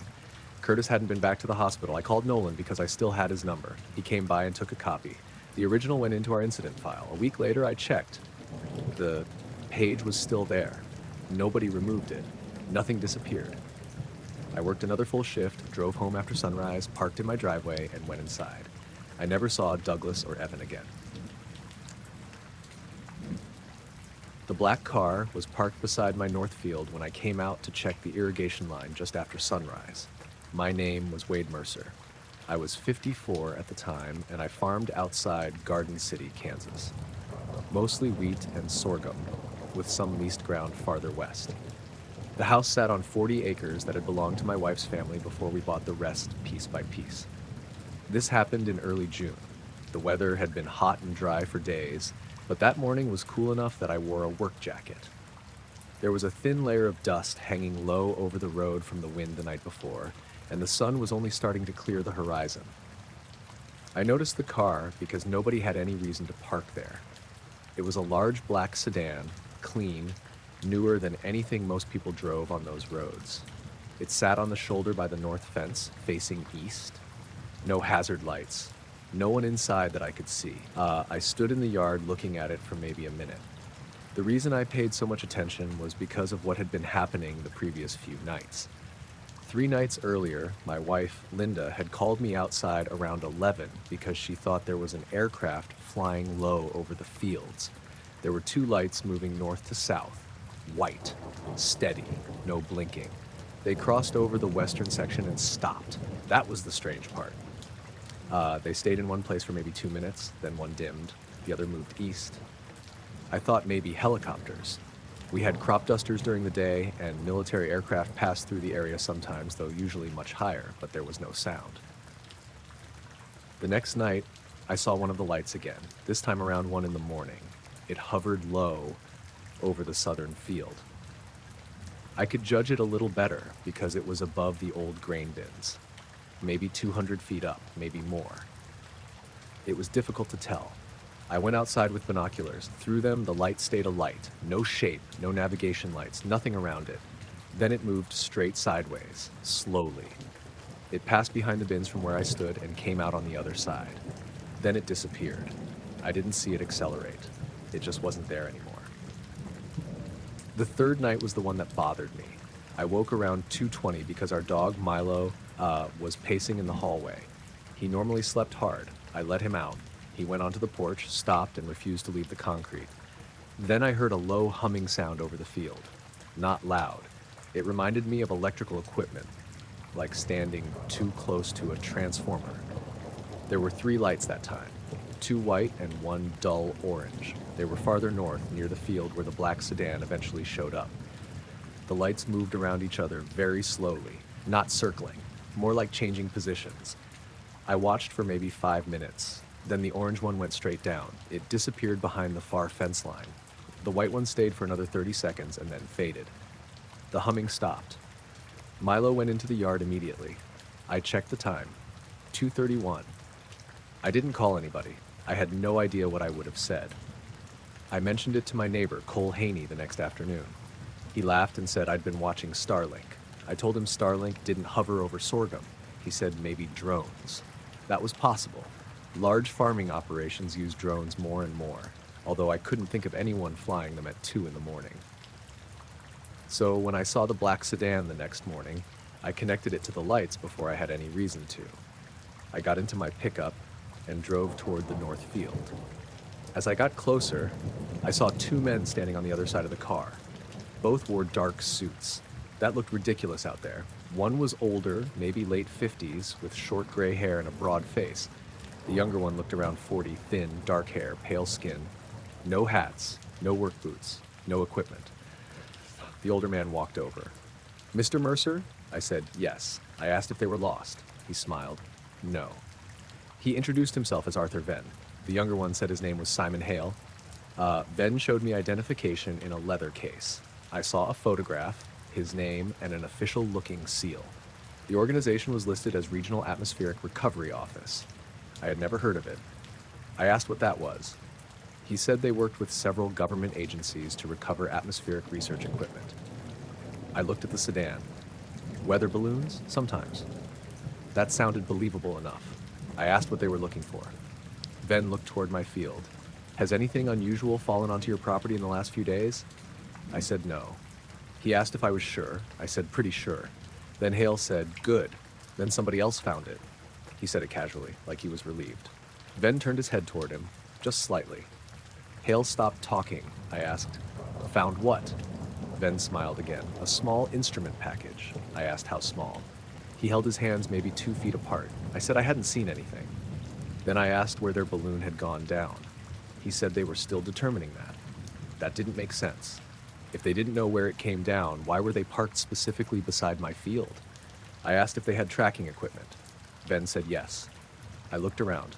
They had nothing. No antenna, no laptop, no handheld receiver, no bags, only the black sedan. I asked where the equipment was. He said, "We don't require it at this stage." Hale had walked toward the fence. He wasn't looking at the ground generally. He was looking at one specific section near an old drainage cut. That was where I'd seen the orange light disappear. I hadn't told them that. I got out of the truck. I said, "You can't go into the field." Hale stopped. "Of course." He stayed beside the fence. Then he asked, "Were your livestock affected?" I said I didn't have livestock. He looked toward the house. I said we had 1 dog. He nodded. "Was the dog outside?" That question bothered me. I asked why they cared about my dog. Venn stepped in. "Animals sometimes locate fallen equipment before people do." I said Milo didn't bring anything home. Hale asked whether he had been frightened. I didn't answer. I asked if they had been watching my property. Venn said no. Then he asked, "Did you observe any unusual lights during the past 3 nights?" That was the first time either of them mentioned lights. I said maybe. He asked how many. I said I wasn't sure. 2 the first night? I stared at him.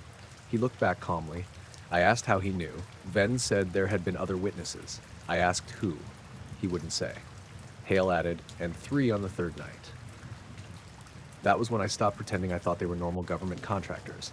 I said, "Who told you that?" He looked at Venn. Venn's expression changed. Not much. Just enough that I could tell Hale had said too much. Venn said, "Mr. Mercer, we aren't investigating you." I didn't say you were. "We're trying to locate equipment." I asked why the number of lights mattered. He said some recovery packages used visual tracking lights. I said I'd never seen a weather balloon with 3 lights moving around each other. He answered, "Neither have I." That surprised me. Then he asked whether any of the lights descended. I didn't answer. Hale looked toward the drainage cut again. I said, "You already know one did." Neither man spoke. A truck passed on the county road about half a mile away. We all watched it for some reason. When it was gone, Venn asked if I'd walked the field after the lights disappeared. I said yes. That was a lie. I hadn't gone out there until morning. He asked if I'd found disturbed soil. No. Broken plants? Scorching? Scorching? No. Fragments? No. He asked the last one very carefully. I said no. Hale asked, "Nothing metallic?" No. Fabric? No. Wire? No. I was getting angry. I asked them again exactly what they had lost. Venn said it was a sensor package attached to a balloon system used for atmospheric testing. I asked for a picture. He didn't have one. I asked for a serial number. He said it wouldn't help me. I asked who I should call if I found it. He handed me a business card, plain white. Regional Atmospheric Recovery Office. Arthur Venn, a phone number with a Washington area code, no website, no mailing address. I looked at it. Then Hale said, "If you find anything, don't handle it." I asked why. He said there could be battery damage. That was reasonable. Then he added, "especially if it's warm." I looked at him. Warm? Venn cut him off. Solar heating. It was barely 7 in the morning. Anything that had been outside all night wasn't going to be warm from the sun yet. I folded the card and put it in my pocket. I told them they needed to leave. Venn nodded. "We appreciate your time." Hale didn't move immediately. He was staring past me toward the house. Milo stood on the porch. The dog wasn't barking. That alone was strange. Milo barked at delivery drivers, meter readers, birds, plastic bags. He was standing stiff, ears back, watching Hale. Hale asked, "That's the dog?" I said yes. He nodded. "Was he outside at 2:24? My stomach tightened. I said, "What?" "During the third observation." I hadn't told him the time. I had checked my phone at 2:31, but I'd never written it anywhere. I said the lights had appeared later than that. Hale replied, "No, just that." "No." Venn turned to him sharply. Then Venn said, "Our timing may be incorrect." I said, "You just told me you don't know where your equipment landed." He looked at me. I said, "But you know when my dog was outside?" No answer. I told them to get off my property. Technically, they were on the public roadside, but they understood what I meant. They walked back to the sedan. I watched them get in. Hale drove. Venn sat in the passenger seat. The car pulled away slowly and headed west. I waited until it disappeared. Then I went into the field. I don't know why. I think Hale staring at that drainage cut got into my head. I drove the pickup along the edge and stopped near the section where he'd been looking. The plants weren't high yet, mostly bare dirt between rows. I walked maybe 50 yards. At first I found nothing. Then I saw 3 shallow depressions in the soil. They formed a rough triangle. Each was maybe 4 inches wide. Could have been made by farm equipment, could have been old, I couldn't tell. What I did notice was a line through the dust between 2 of them. A narrow drag mark. It led toward the drainage cut. I followed it. Near the bottom was something black. I thought it was plastic. I picked it up before remembering Hale's warning. It was a strip of material about 6 inches long, very thin. Black on one side, dull silver on the other. It felt like plastic film, but stronger. No writing, no obvious tear pattern. I dropped it. Then I felt stupid. It was probably agricultural trash. I used my phone to take a picture. I left it where it was. When I got back to the house, I called Cole. I asked if he'd seen anyone on the roads that morning. He said he'd passed a black sedan near his place. 2 guys inside. I asked if they'd stopped. No. Then he said, "Those your government friends?" I asked what he meant. He said 2 men had come to his place around 6:30 asking if anything strange had fallen in his pasture. That was before they came to me. I asked what Cole told them. Nothing had. Then I asked if he'd mentioned my lights. He said no. He hadn't taken me seriously enough to remember them. I called the number on Venn's card. A recorded voice answered. Atmospheric recovery. No company name, no menu. Then it beeped. I left no message. Around 10, I drove into Garden City. I stopped at the sheriff's office because the whole thing was bothering me more as the morning went on. A deputy named Lindsay Park spoke with me. I told her 2 men claiming to be government contractors were checking farms for a missing balloon package. She asked if they'd threatened me. No. Entered the property? No. Stolen anything? No. I showed her the business card. She took a picture. I told her about the questions, the lights, the exact timing. She listened without reacting much. Then she called someone at the local National Weather Service office. No missing weather balloons. She called a state emergency management contact. Nothing. She said there could still be private federal contractors working on something unrelated. I asked if she could check the organization name. She searched. Nothing obvious came up. She wrote an informational report. I went home around noon. The black material was gone. I had left it exactly where I found it. I drove back to the drainage cut. Nothing. I searched for half an hour. The soil where it had been lying looked disturbed. There were shoe prints nearby. Dress shoes, smooth soles with a narrow heel. Not mine. I wore work boots. The prints came from the direction of the county road and went back the same way. I called Lindsay. She came out. She photographed them. She asked if anyone else knew about the material. I said Cole knew I'd found something only because I'd texted him after leaving the sheriff's office. I hadn't sent him the exact location. Linda didn't know yet. I hadn't told her. Lindsay said there wasn't much to do unless someone trespassed or we could identify them. That evening, Linda and I sat on the back porch until dark. Nothing happened. No lights. The next night was quiet too. On the third night at 12:11, Milo started whining at the back door. I turned off the kitchen light and looked outside. There was one white point above the north field. Very low, maybe just above the horizon. It stayed still. Linda came up behind me. She saw it. We watched for about a minute. Then a second light appeared farther west. Dim amber. It moved toward the white one. When it got close, both went out. No sound. Milo backed away from the door. I called Lindsay directly. She was off duty but told me to call dispatch. A patrol car came by 20 minutes later. By then, there was nothing to see. The next morning, I found tire tracks on the shoulder where Ven's sedan had been parked before. Fresh ones. There was also a small square of bare soil near the fence, maybe a foot across. The top inch had been scraped away neatly, like someone had taken a sample. I called the sheriff again. They photographed it. 2 days later, Ven called me. Not the office, my mobile. I answered because the number was blocked and I didn't know who it was. He said, Mr. Mercer. I recognized the voice. I asked how he got my number. He ignored that. He said, you located material near the drainage channel. I didn't answer. Then he said, it was not hazardous. I asked who had taken it. He said, it has been recovered. I asked if he trespassed on my property. He said no. I told him there were footprints. There was a pause. Then he said, we regret the inconvenience. I asked again what the material was. He said, packaging. For what? No answer. I said I'd reported him to the sheriff. He said, that's fine. That irritated me more than if he'd threatened me. Then he asked if I had retained any photographs. I said, yes. Another pause. He asked, on your phone? I didn't answer. He said, please don't distribute them. I asked why. He said the material belonged to a federal research program.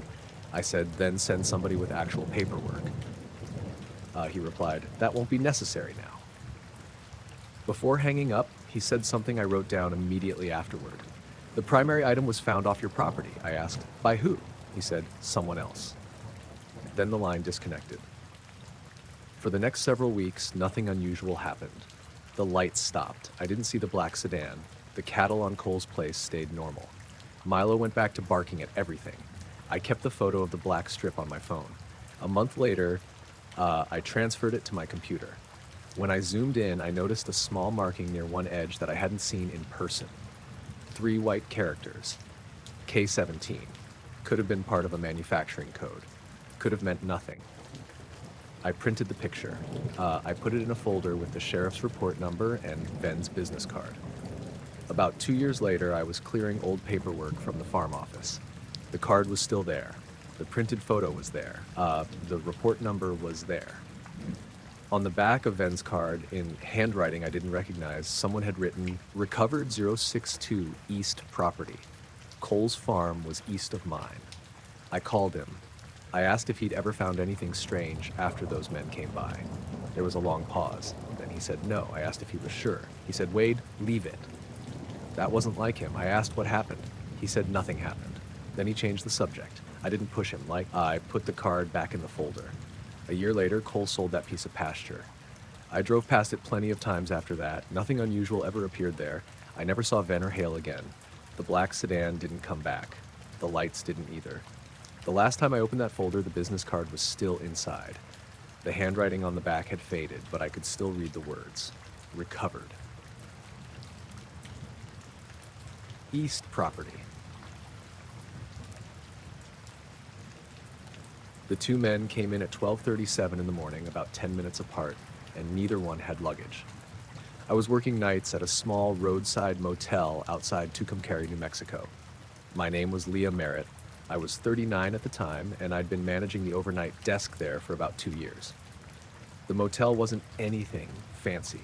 26 rooms in a long U-shape around a gravel parking lot, an ice machine that worked when it felt like it, and a little office with a vending machine and an old coffee maker that never got cleaned properly.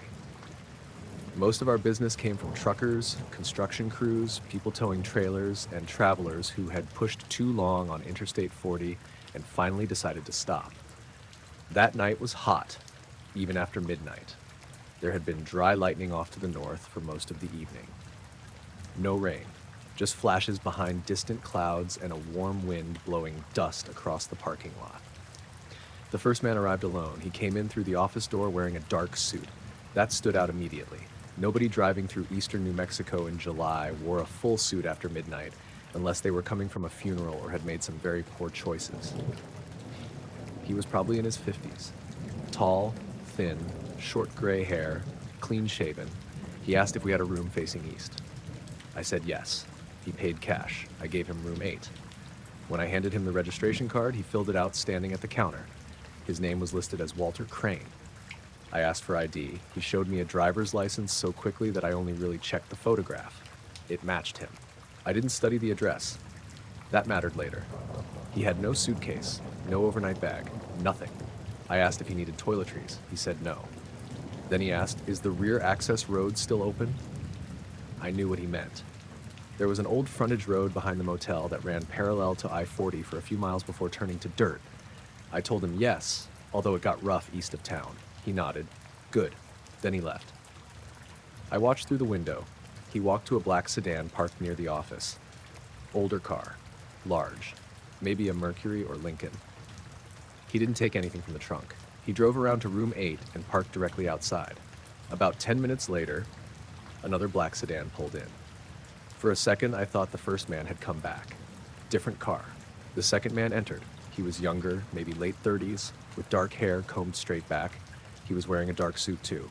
No luggage. He asked for a room. I gave him room 11. He paid cash. His registration card said Thomas Bell. I asked for identification. Same thing. He showed me a license. Photo matched.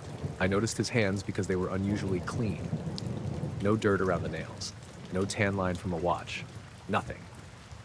That sounds like a weird thing to remember, but when you work nights at a motel, you notice small stuff because there wasn't much else happening.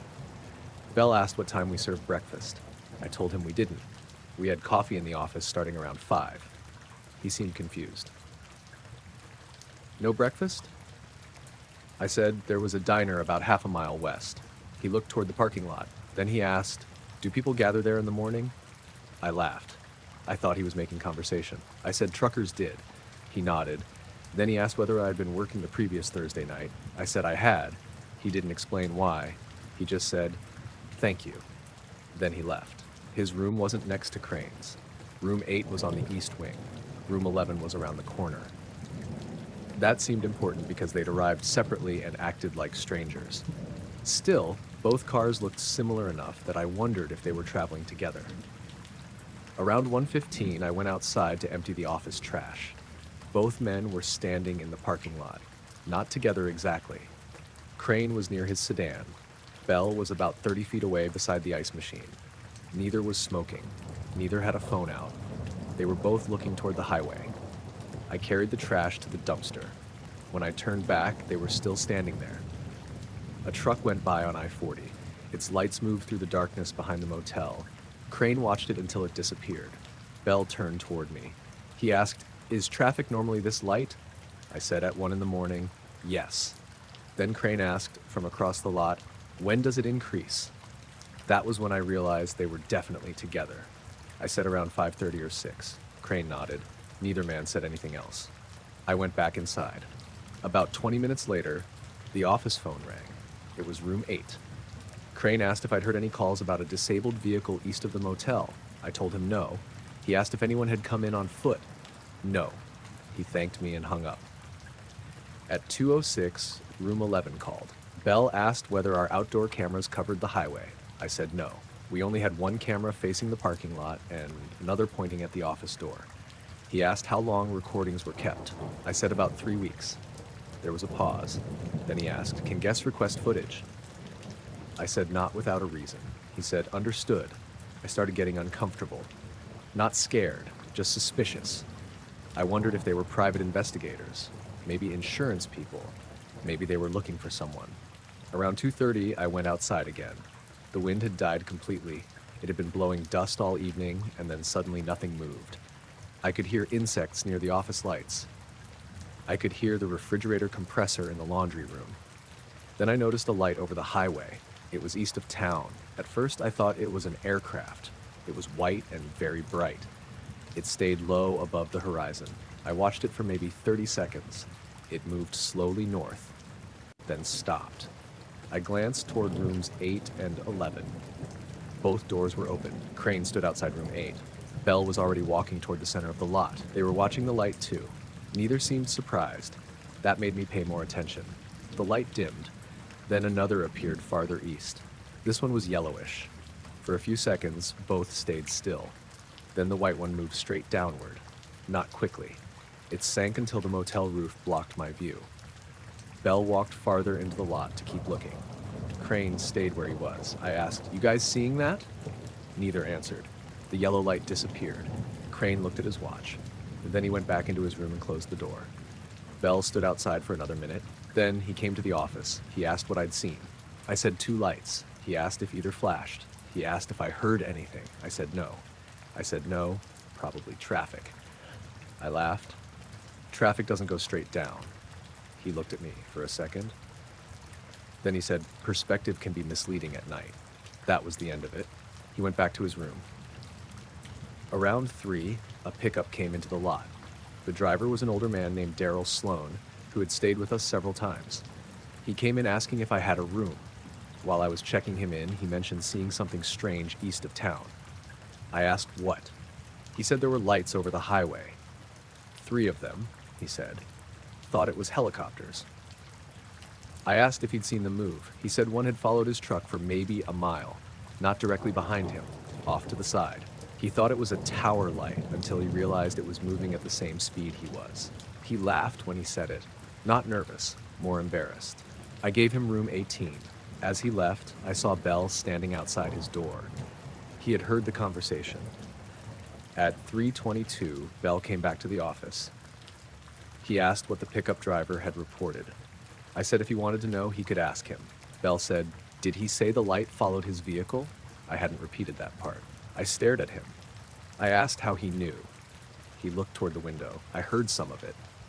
His room was too far away. The office door had been closed. I said, "You heard that from room 11? He didn't answer directly. He asked what time Daryl had seen the lights. I told him I didn't know. Then he asked if Daryl had stopped on the shoulder. I said again that he should ask Daryl himself. Belle thanked me and left. I locked the office door after that, not because I thought the men would hurt me. I just didn't like the way the whole thing felt. Around 4, the black sedan from room 8 drove out of the lot. Crane didn't come to the office. He hadn't checked out. He returned 25 minutes later. When he parked, there was dirt on the lower panels of the car. Pale dust, the kind you get from driving the frontage road. He went straight into his room. At 5, I made coffee. Daryl came in around 5:20. He looked tired and complained that somebody had knocked on his door around 4:30. I asked who. He didn't know. When he opened it, nobody was there. He went back to sleep. Then he said he'd heard a phone ringing outside. I thought he meant the room phone. He said no. It sounded like one of those old desk phones. He said it rang somewhere in the parking lot. There were no phones outside. While we were talking, Crane entered the office. He poured coffee. He asked Daryl if he'd been driving eastbound before checking in. Daryl looked at him. Yeah. Crane asked whether he'd stopped anywhere. Daryl said no. Belle came in a minute later. Neither man greeted the other. That was what made the whole thing stranger. They clearly knew each other, but they kept pretending they didn't. Belle got coffee too. Then he asked me, "Has anyone else mentioned unusual lights along the highway recently?" That was the first time either of them directly asked about lights. I said, "You mean besides the ones all 3 of us saw?" He ignored the tone. "Within the last week." I thought about it. A woman from Amarillo had mentioned something a few nights earlier. She had checked in after 1 in the morning and said she'd seen a bright light sitting over a field near Glen Rio. At the time, I'd assumed she meant a tower or farm equipment. I told Belle that. Crane turned toward me. "What night?" I said Monday, maybe Tuesday. He asked if I remembered her name. I said no. That was a lie. I remembered.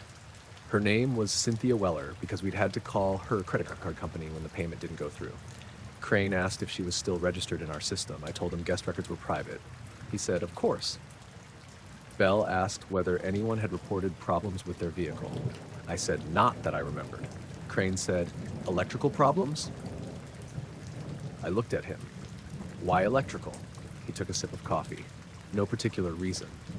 Daryl listened to all of this. Then he said, "My radio cut out." Both men turned toward him. Daryl seemed surprised by their reaction. He said his truck radio had gone dead for maybe 30 seconds while the light was beside him. Bell asked what station. Daryl laughed. "Country station." Bell asked if the dashboard clock reset. Daryl said he didn't think so. Crane asked if his headlights dimmed. No. Did the engine lose power? No. Did he smell anything unusual? Daryl frowned. Like what? Crane said, "Burning insulation." "Ozone." Daryl said no. I interrupted and asked again who they worked for. Crane pulled out the same identification wallet. This time I read the name carefully. Interstate Corridor Safety Assessment. I asked if that was state police. No. Department of Transportation? We work with transportation authorities.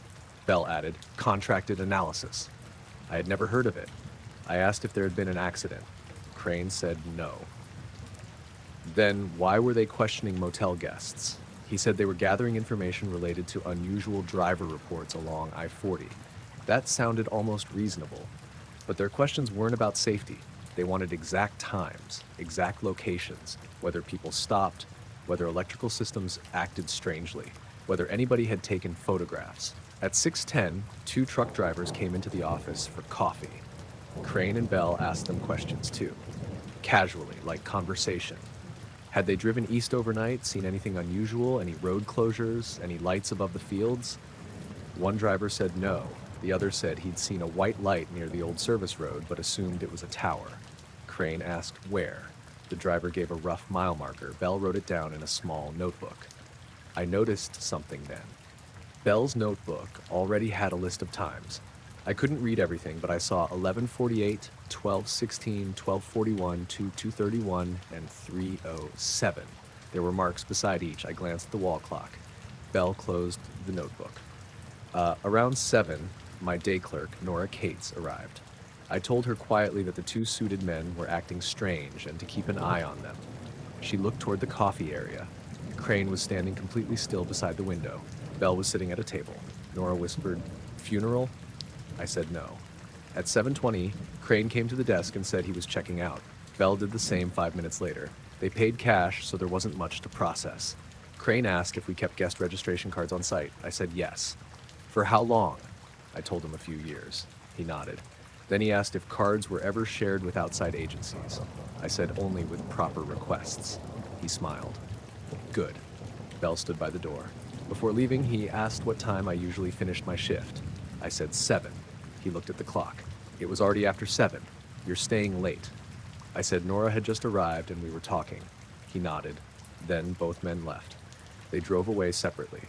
Crane went east. Bell went west. Nora watched from the office window. She said, "Those 2 were together, right?" I said, "I thought so." Then I remembered the registration cards. I pulled them from the overnight stack. Walter Crane, Thomas Bell, both had filled in a home address. I read Crane's first, 1127 East Route 66, Tucumcari, New Mexico. I stared at it. That was our motel's address. I checked Bell's card. Same thing, 1127 East Route 66, same city, same zip code, our address. At first, I thought they'd made a joke. Then I checked the phone numbers they'd written. Crane's number had our area code. I called it from the desk phone. Our office phone rang. I was holding the receiver when the phone beside me started ringing. Nora looked at me. I hung up. The ringing stopped. We checked Bell's number. It was different by 1 digit. I called it. The phone in room 11 rang. The room was empty. Nora and I looked at each other. I went down to room 11. The door was open because housekeeping had already started stripping rooms. The phone rang again as I approached. I picked it up. No one was there. I hung up. When I returned to the office, Nora had Crane's registration card under the desk lamp. She pointed at the driver's license number he'd written. It wasn't the right format for New Mexico. Neither was Bell's. I called our owner, Mr. Patel. He lived in Albuquerque and usually didn't want to be bothered about anything short of fire or police. I told him 2 guests had given false information. He asked if they'd paid. I said yes. Then he didn't care. I told him they'd been questioning people about strange lights and claimed to be contractors. He suggested I call the sheriff if I was worried. I did. A deputy named Shane Ortega came by around 8. I showed him the cards. He asked for descriptions. I gave them. He checked the agency name from memory and said he'd never heard of it. Then he asked if they'd threatened anyone. No. Stolen anything? No. Damaged property? No. He said using a false motel address wasn't much by itself, especially since they'd paid cash. He copied the names anyway. I asked if he could check the sedan's plates. That was when I realized I had never written them down. Our security camera might have caught them. Nora pulled up the recordings. The camera showed Crane's sedan arriving at 12:37. The front plate was washed out by the headlights. When he parked, the rear of the car stayed just outside the frame. Bell's car was the same. No useful plate. Then we checked the lot footage around 2:30 when I had seen the lights. The recording skipped. At 2:27, everything looked normal. At 2:28, the timestamp jumped to 2:34. 6 minutes gone. The system hadn't rebooted. No power loss. Just 6 missing minutes. Shane asked if that happened often. I said no. He looked less amused after that. He took photos of the registration cards, then he left. Nora told me to go home and get some sleep. I did. I lived about 10 minutes away in a duplex on the west side of town. On the drive home, I noticed a black sedan behind me. It stayed 2 cars back through 3 lights. I told myself it could be anybody. I turned toward a grocery store instead of going straight home.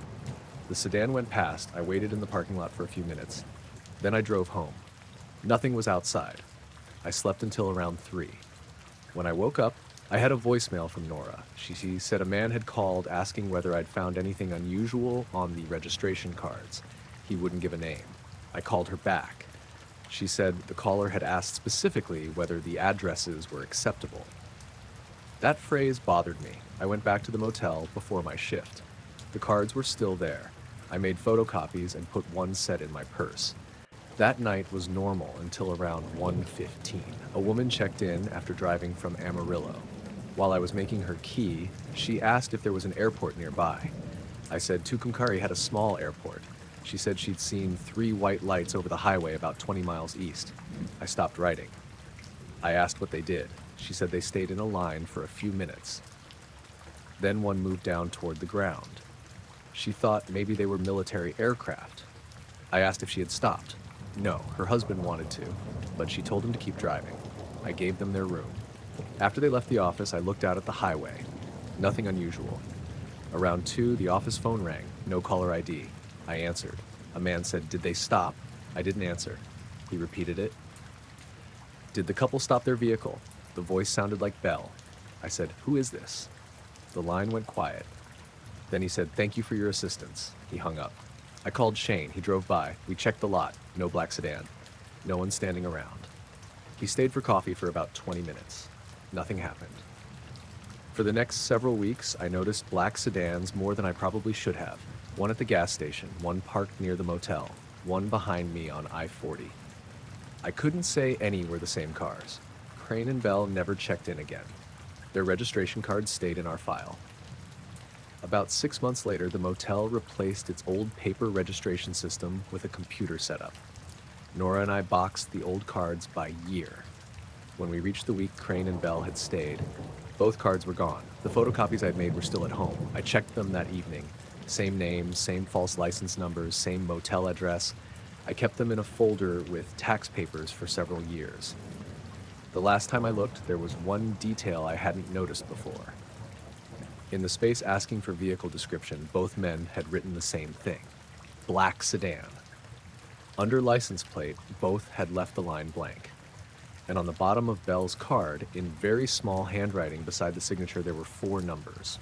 234. That was the exact minute the motel security footage had resumed.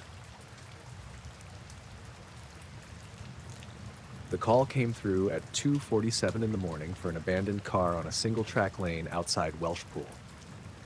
My name was Martin Cole. I was 48 at the time, and I worked roadside recovery nights for a small company in Powys. We handled breakdowns, accident pickups, police removals, and the occasional vehicle that had been dumped somewhere stupid. The weather was bad that night.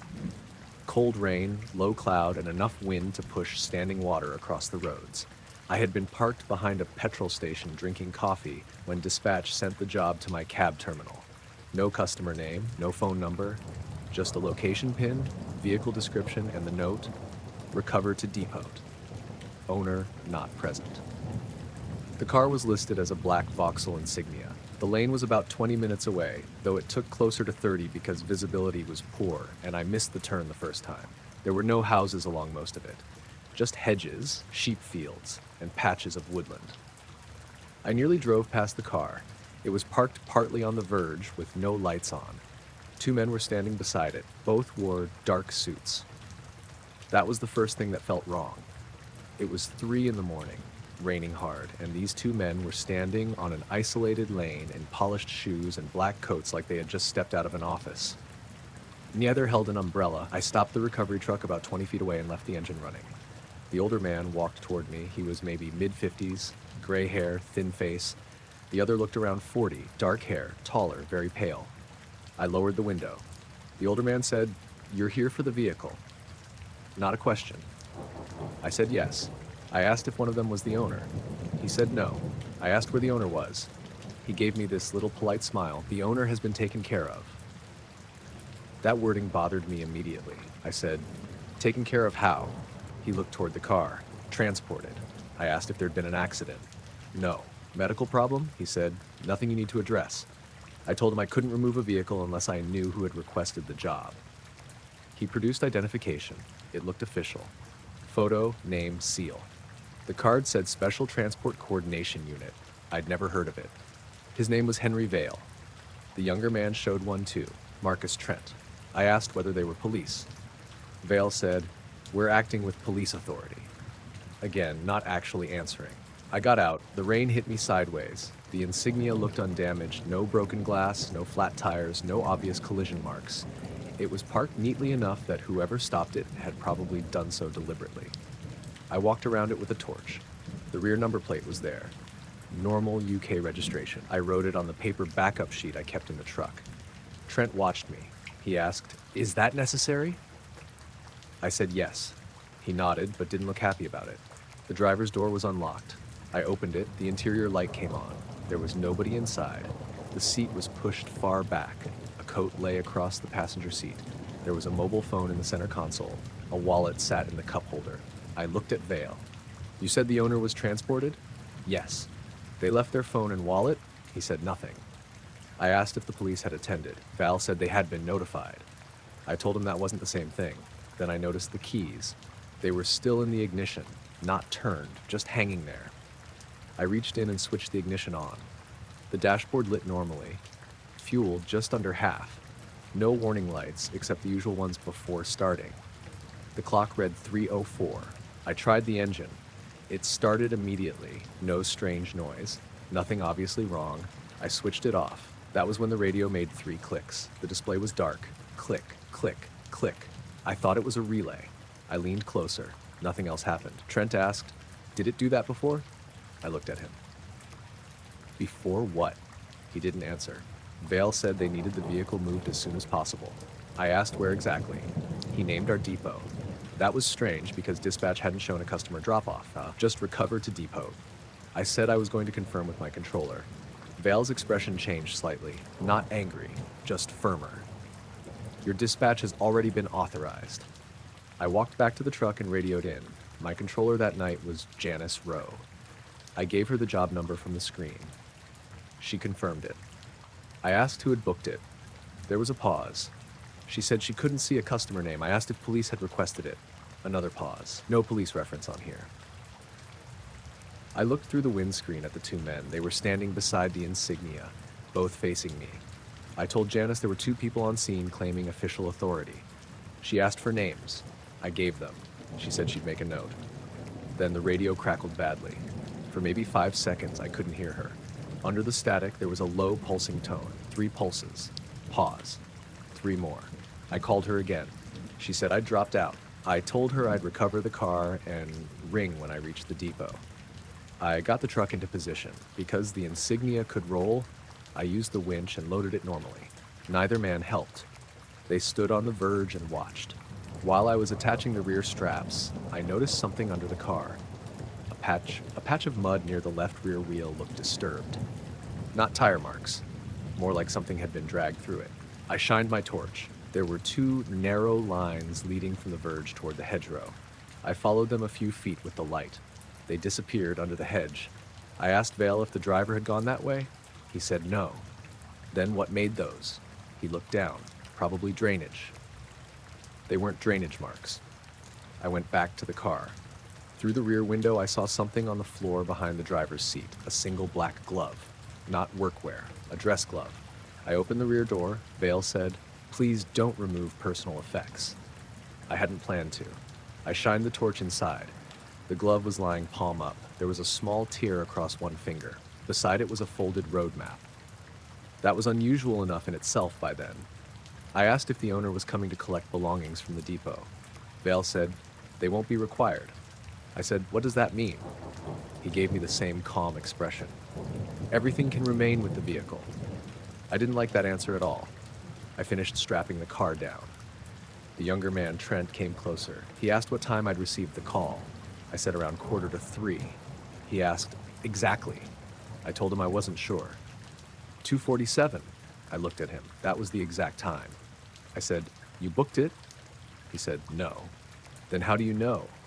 Vale interrupted. "We've been coordinating the response." I asked again what had actually happened. Vale said the driver experienced disorientation and had left the vehicle. I asked if they had found them. Yes. Where? Nearby. I asked if they needed an ambulance. No. Police? I said, "So where is the person now?" Vale looked at me for several seconds. Elsewhere. That was when I decided I wanted off that lane. I climbed into the truck. Before I closed the door, Trent asked one more question. "Did you look inside the boot?" I said no. His face relaxed slightly. I asked why. "No reason." I looked at Vale. He said, "You can go." Neither man got into another vehicle. There wasn't one visible. No car tucked into a gateway, no headlights farther down the lane, nothing. I drove away with both men still standing beside the empty verge where the insignia had been. In the mirrors, they got smaller behind me. Neither moved. About half a mile later, the lane widened near an old stone barn. I stopped. I wanted to see whether a car came out behind me. Nothing did. I waited maybe 2 minutes. Still nothing. Then the insignia's alarm went off. The indicators started flashing on the bed behind me. The horn sounded twice, then stopped. I got out. The car was locked now. I was certain I'd left it unlocked. I tried the driver's door. Locked. The keys were still visible in the ignition through the window. I called Janice on my mobile. I told her the vehicle had locked itself. She laughed and said, "Some cars did weird things if the battery voltage dipped." I told her about the men. She said the names weren't attached to the job. Then she said, "Actually, hang on." I waited. She asked me to repeat the job number. I did. She said it had disappeared from her active list. I told her that couldn't be right because I had the car on the truck. She searched again. Nothing. She asked where I'd been sent. I gave her the road. She said there was no completed or canceled recovery showing there. I told her to check my vehicle terminal history. She couldn't see it. My own terminal still showed the job. Location, vehicle, job number, all of it. I took a photo of the screen with my phone. Janice told me to bring the car in anyway, and we'd sort the paperwork later. I continued toward the depot. About 10 minutes later, I noticed headlights behind me. A black saloon. It stayed a long way back. Every time I reached a bend, it disappeared. Then it came back. I slowed. It slowed. I sped up. Same distance. I was tired and worked up by then, so I told myself it was just another car on a wet road. At the next roundabout, I took the exit toward the depot. The saloon followed. I took another turn. Still behind me. When I reached the industrial estate, it stopped following and continued straight. I never got the plate. I reached the depot at 3:52. Janice was in the office. Our yard guy, Pete Lawson, came out to help unload. Before we touched anything, I showed Janice the terminal. The job was still there on my screen. She turned her monitor around. Nothing on hers. She searched the registration number. No booking, no call, no customer file, no invoice. Pete joked that I'd stolen someone's car. I didn't laugh. We unloaded the insignia into the secured corner of the yard. Once it was on the ground, the driver's door unlocked normally when I used the inside handle through a small gap after we managed to get access. The keys were still in the ignition, the phone was still in the console, wallet still in the cup holder. I told Janice we should call police. She agreed. Before she did, I checked the wallet. I didn't rummage through it, I just opened it enough to see an ID. The driver's license belonged to a man named Stephen Hargreaves. Age 39. Address in Shrewsbury. There was a bank card and some cash. Nothing strange. Janice called police on the non-emergency line. She gave them the registration. They said the car wasn't reported stolen. No missing person flag connected to the owner. No incident logged at the recovery location. They asked why we had it. We didn't have a good answer. They told us to secure it and not release it until ownership was confirmed. At 4:20, while we were still doing paperwork, the office landline rang. Janice answered. She listened for maybe 20 seconds, then looked at me. She handed me the receiver. A man said, "Mr. Cole?" It sounded like Vale. I said yes. He said there had been an error in the dispatch system. I asked who he worked for. He ignored that. He said the vehicle would be collected later that morning. I said police had been notified. There was a short pause. That was unnecessary. I told him it was very necessary because I had a car with someone's wallet, phone, and keys and no valid recovery order.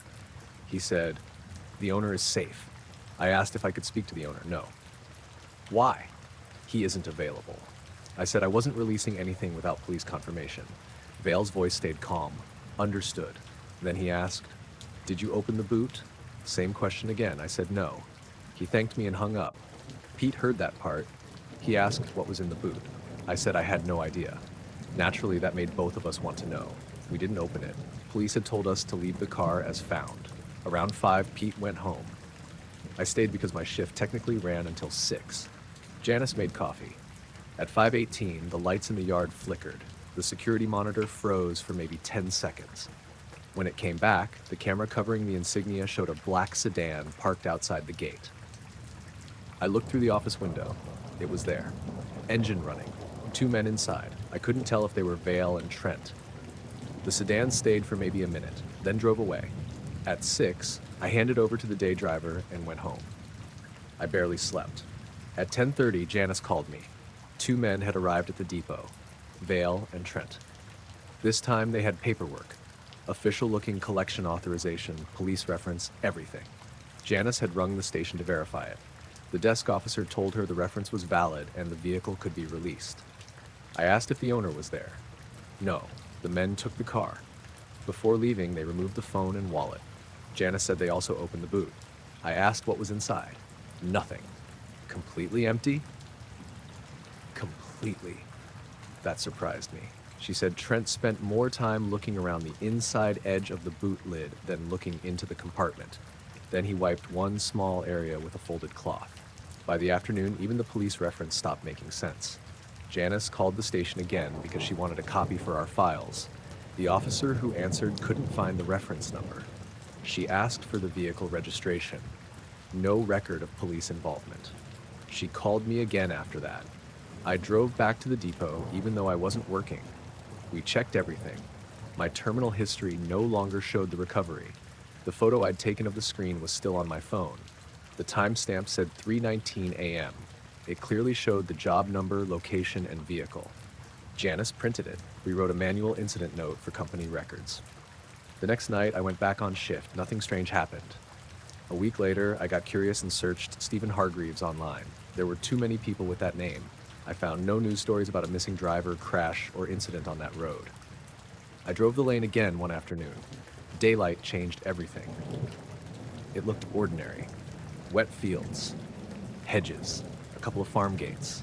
I found the spot where the insignia had been parked because there was still a tire mark in the verge. The 2 narrow drag marks were gone. I checked the hedge. Behind it was a shallow ditch. Beyond that, an empty pasture. No house, no path, no reason for anyone to go through there. I walked maybe 20 yards into the field. Then I found a mobile phone battery lying in the grass. Just the battery. Old type, removable. It was dry despite rain the night before. I didn't touch it. I went back to the truck and left. For the next month, I occasionally noticed a black sedan near the depot. Never close enough to prove it was the same one. Once it sat across the road while I refueled the recovery truck. Once it followed me for about 3 miles, then turned off. Once I saw 2 men standing beside it near a lay-by. I didn't stop. The manual incident note eventually disappeared from our job folder. Janice swore she hadn't removed it. The printed screenshot disappeared with it. I still had the original photo on my phone. About a year later, that phone died. I had backed up my pictures to a computer. Everything transferred except one file, the 319 photo of the recovery job. It showed as corrupted. I kept working recovery for another 3 years. I never received another call to that lane. The black insignia never came through our depot again. The last time I saw Val was about 18 months after the job. I was filling the truck at a motorway service station in daylight. A black sedan pulled in at the far pump. Vale got out. Same gray hair, same narrow face. He looked across the forecourt and saw me. For a moment, neither of us moved. Then he gave me a small nod. He went inside the shop. I finished fueling, paid at the pump, and left before he came back out. I drove straight home after my shift.